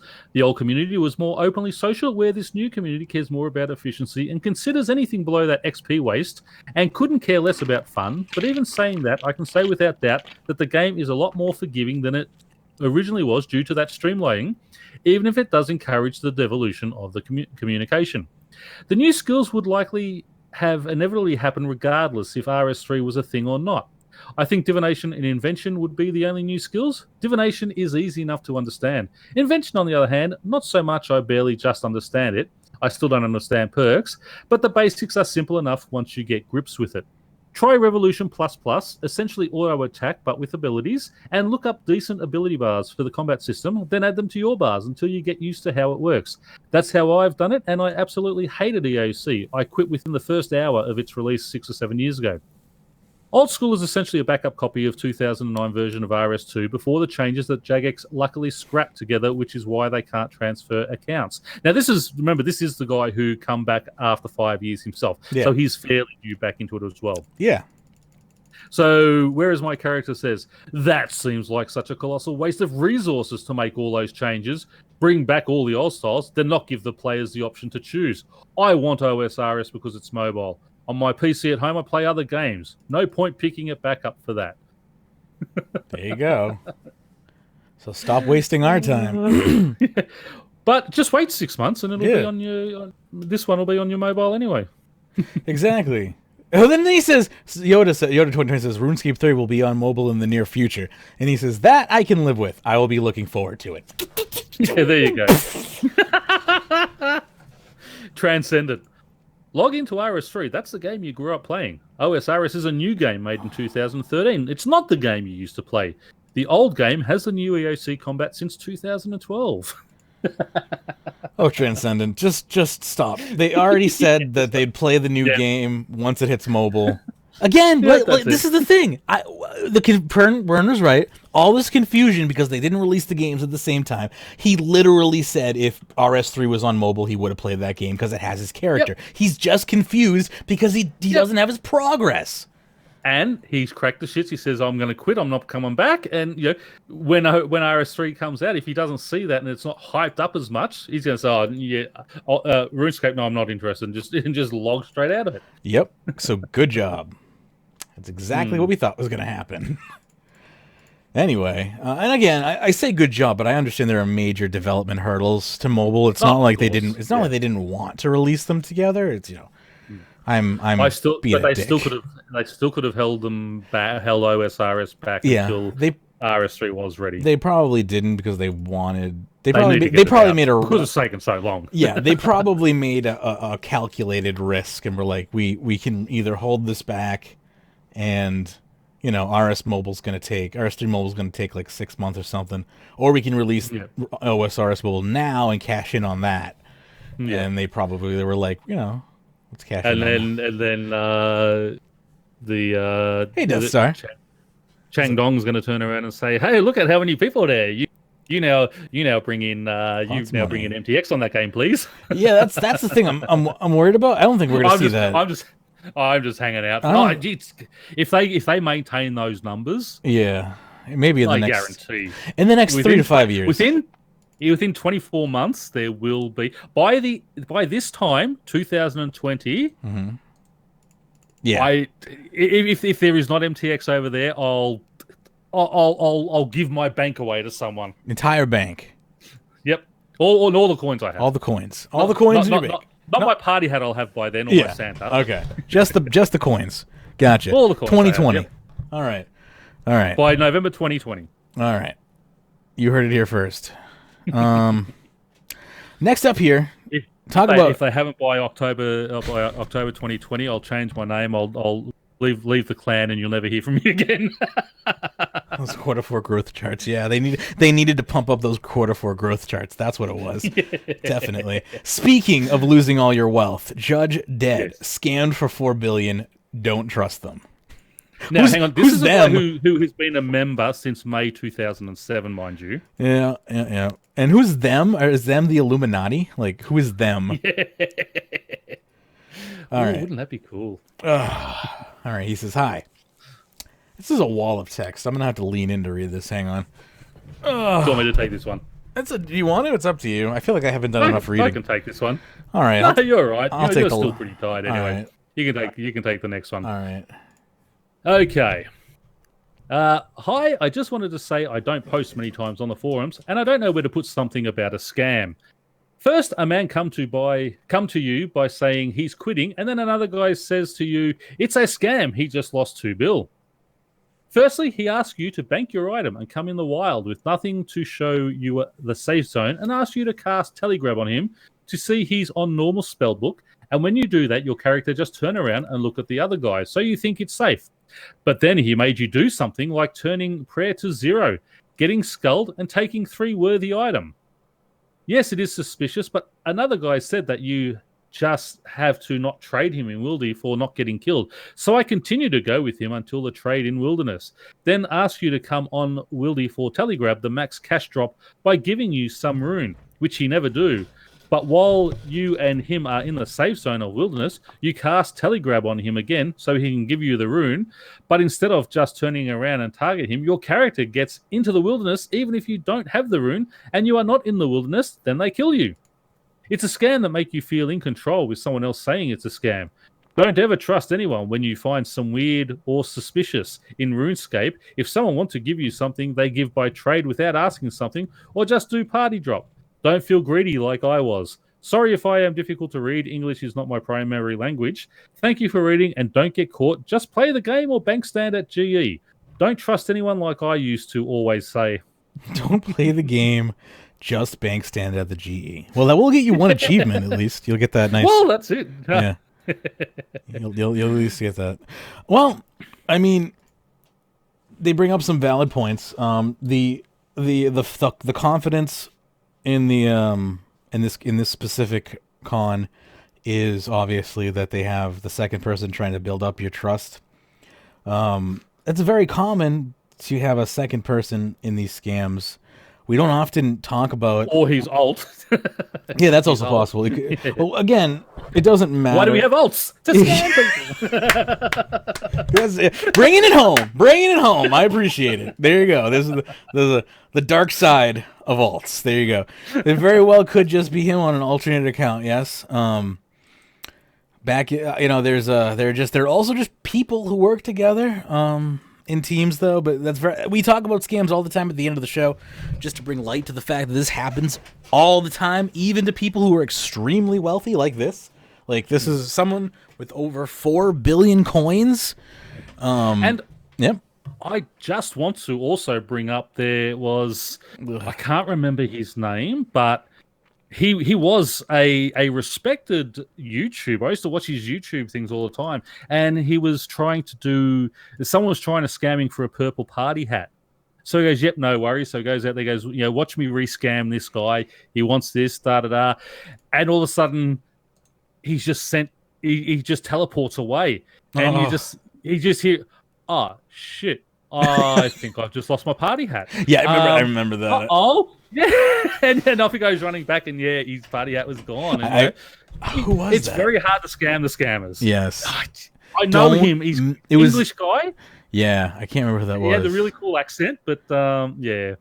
But yeah, that's exactly why it was. I think that was in the raid that used the raid's mechanic, because I don't think anyone knew about it at that time.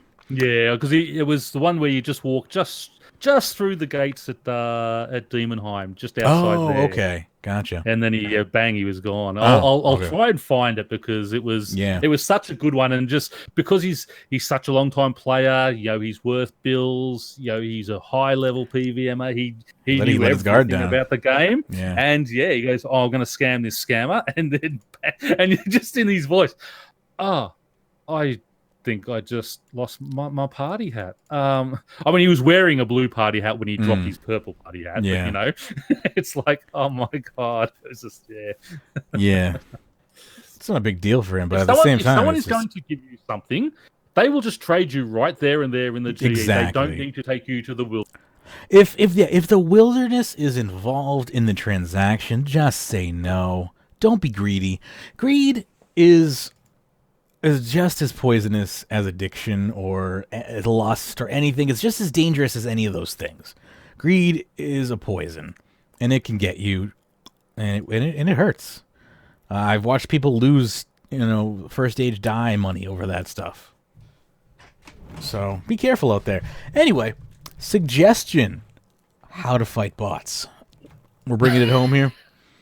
We got some. My favorite one. We got some PhD level suggestions here.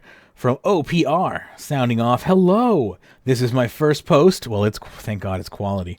This is my first post, so it won't take long. Okay, you're welcome to take as much as you need. I mean, I think there is a character limit, so you might have to stay within that. But as long as you need within the character limit, I have a simple idea on how we can fight bots. This is a very simple idea. When the bot gets baned, the person who reported it first get the loot from the bot inventory, or half the loot. Leave this question to debate.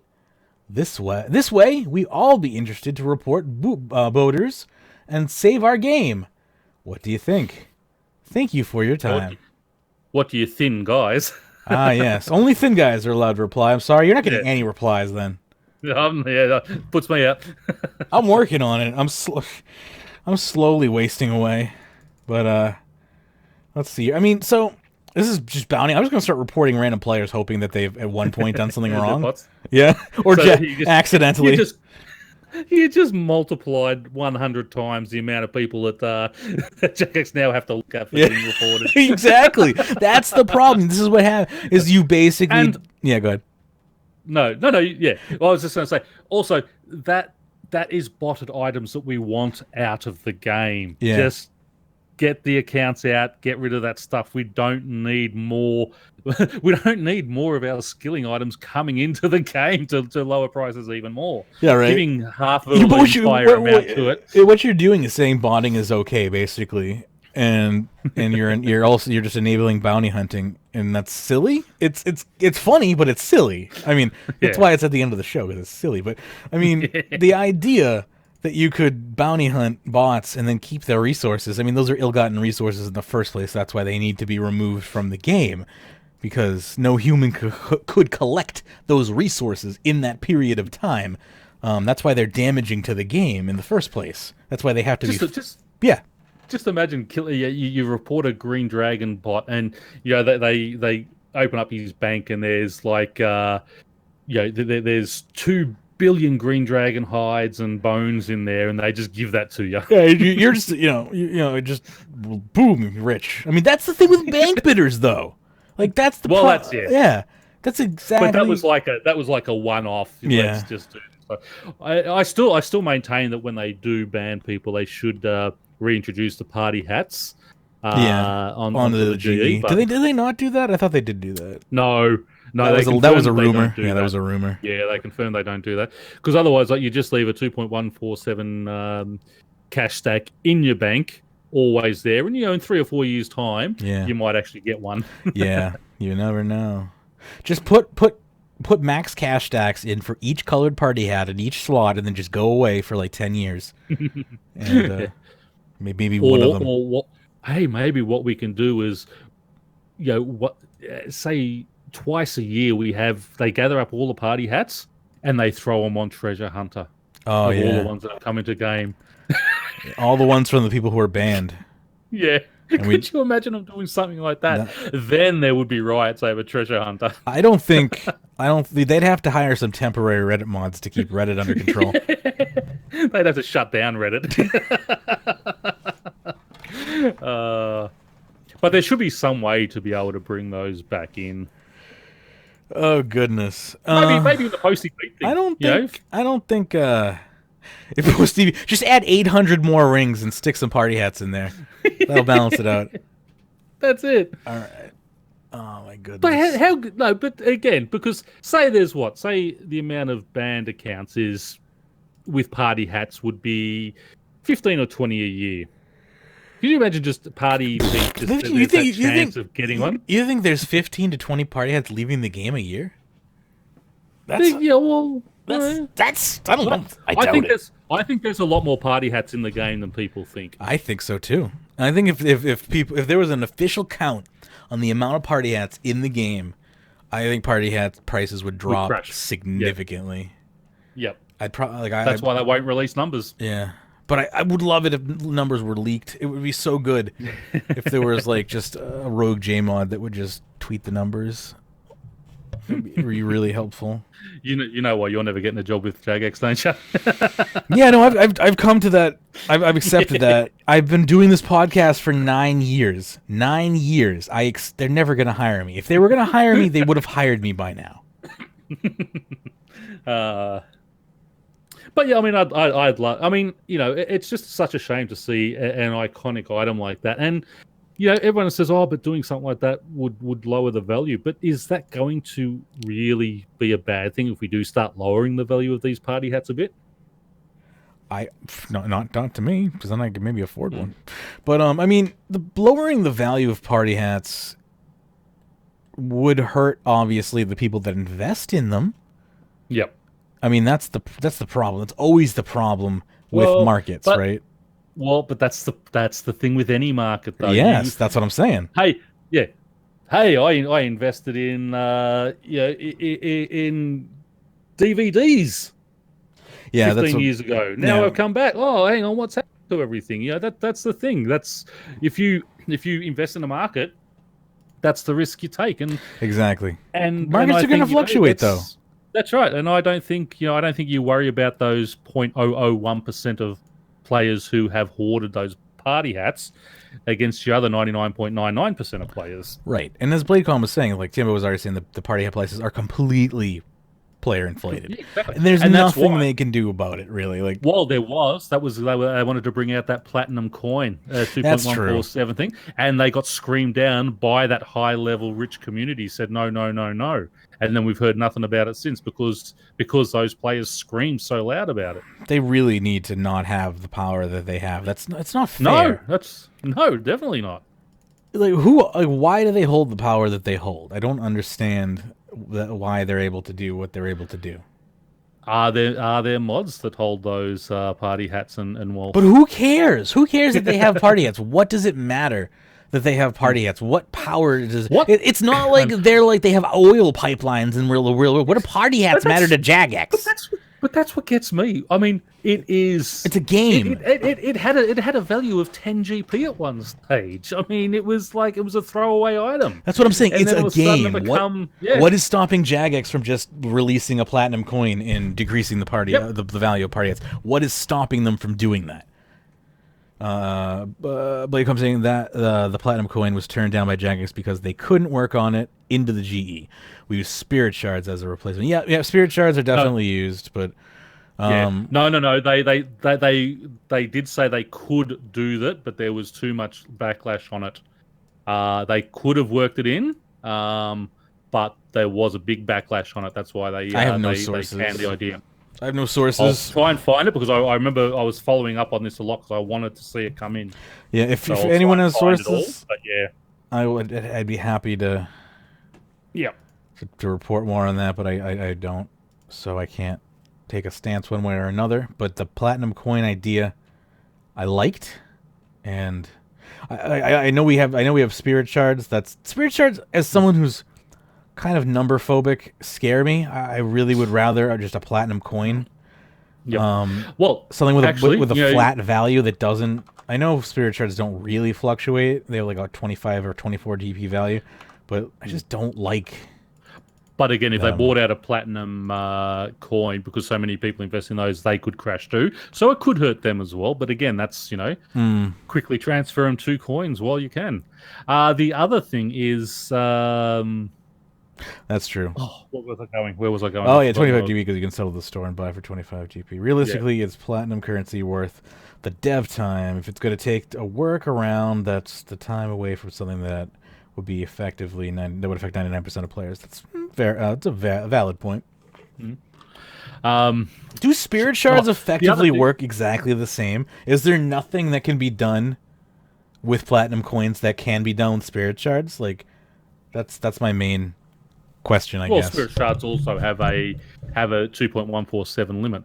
The other thing is move away from a 32-bit system into a 64-bit system. Now, what's the... You don't have a 2.147. Now, as I'm trying to think now, as a technical limitation on that, switching over to, like, how much work would that be for them, I don't know. Like, yeah, that I don't. Yeah, I don't, like... Because this game was based on a 32-bit system, and that's why we have a 2.147. I can't imagine what that would entail. Like, they would probably have to rewrite the entire engine, I would imagine. I don't. Well, they've done it once already. Have they? They wrote the client. They rewrote the client, not the engine. The NXT engine. The NXT is which not is still based. The NXT on, is a graphical engine. End. Yeah, it's a front end. Yeah. If they stepped off of Java, it would be possible. Gotcha. Yeah, if they stepped off of Java, which is what they're running on the back end. And again, that's what did they say? They said still 10% or 15% of their players are still using Java, so they can't. Yes, you can. That's how you get people to do it. Yeah, you just turn it off. They have to go. Yeah, well, I think they're afraid that those 10% of players will just quit. And I don't think I don't think the 10% of players will quit, but like 3% of those players might quit.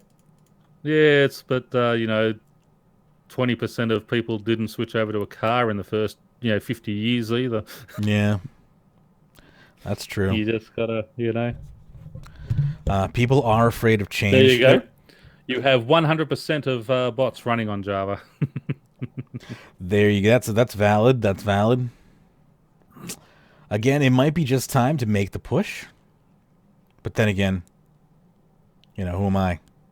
I would wait until they release mobile and then maybe look at it then. So, in the next 2 or 3 years, we might sort of start saying, hey, people, it is time we get away from Java. Yeah. Maybe it's we're running close to nuking Java. A lot of places are stop supporting Java. So, as you said, we're getting close. We are getting close to the end of Java, which is a good thing, I think. It is a pretty big security vulnerability. I'd like to not have it on my system if possibility. Yep. You have to remove mobilizing armies as well. Yeah, that's true. That's true. Because the mobilizing armies only works in Java. That's true. Yeah, and it's coming out. It is being removed. Yeah. It's on the to-do list. Yeah, we have to wait for it to. Yep. Has to be officially removed though first before they can just ditch Java. Otherwise, people can't officially comp. There are a few things that can't be done in Java, or it can't be done in NXT to comp. Thaler. You can do all that stuff with Thaler anyway. That's true, but some people don't want to do it with Thaler, and you can't force people to do an alternative method. That's not fair. All right, that's fair, I guess, to say that Java probably will be. I think 2020 is a fair assessment. Why do I have Soul Split on? I'm running again. No more swears. I'm on my limit. I only said the first 2 letters. Doesn't count. I'm gonna have to mark this explicit for the podcast, but I think YouTube will still accept this. I think I still monetize this. We'll find out. I sent my late night dungeoneering video over to YouTube. I think. I wonder if I'll be able to monetize that when there was music in that. I don't think so. They may straight up just delete it. YouTube has been super mean to me lately. Anyway, I'm at the end of the show, as you can see. I'm just chatting with the chat. We can wrap the show up here if you'd like. I got nothing left to say. Yeah, I think that's pretty much it. We've had a pretty decent show again. Yep. Anything you want to plug? We good to go? We're good to go. Look out, when is the early next week? We will have the supplementary Gillinor Origins, and I'm still sort of trying to get some ideas for the next official Gillinor Origins character that we'd like to investigate. So if anyone has one out there, shoot it off to us to either your tweet or my Twitter. Yeah, indeed. If you have anything, and socials I'll rattle off. Give me some names, and I'll and even out of the last one where we had the vote, we'll chuck them all in, and I'll choose. But give me some names that you want to choose from. And you're sorry, Bladecom, names where I can actually get more than 3 lines. I had some interesting ones as well that there's probably not much info on, unfortunately. And that's the thing. I mean, Virago was good. There was just enough info to get start tweeting get one out of him. Start tweeting mods with that'll just make shit up for you. You know, find lore mods like Raven and stuff, and just be like, "Hey, can you make up a story about this NPC for me?" see if they have any spare time, and if they will, I don't know. Anyway, in the meantime, I'm dying over here. In the meantime, I will try not to die, but you can find us on social media where you can report any ideas you may have for Gillinor Origins series, or if you just want to say hi, drop a line, question, comments about the show, or anything like that, facebook.com/RSWeekly. Also on Twitter, @RSWeekly. Discord as well for you. http://runescape.chat in your web browser. Just runescape.chat will work too. You can rate us and review us on iTunes as well. If you're watching on YouTube, don't forget to like the video.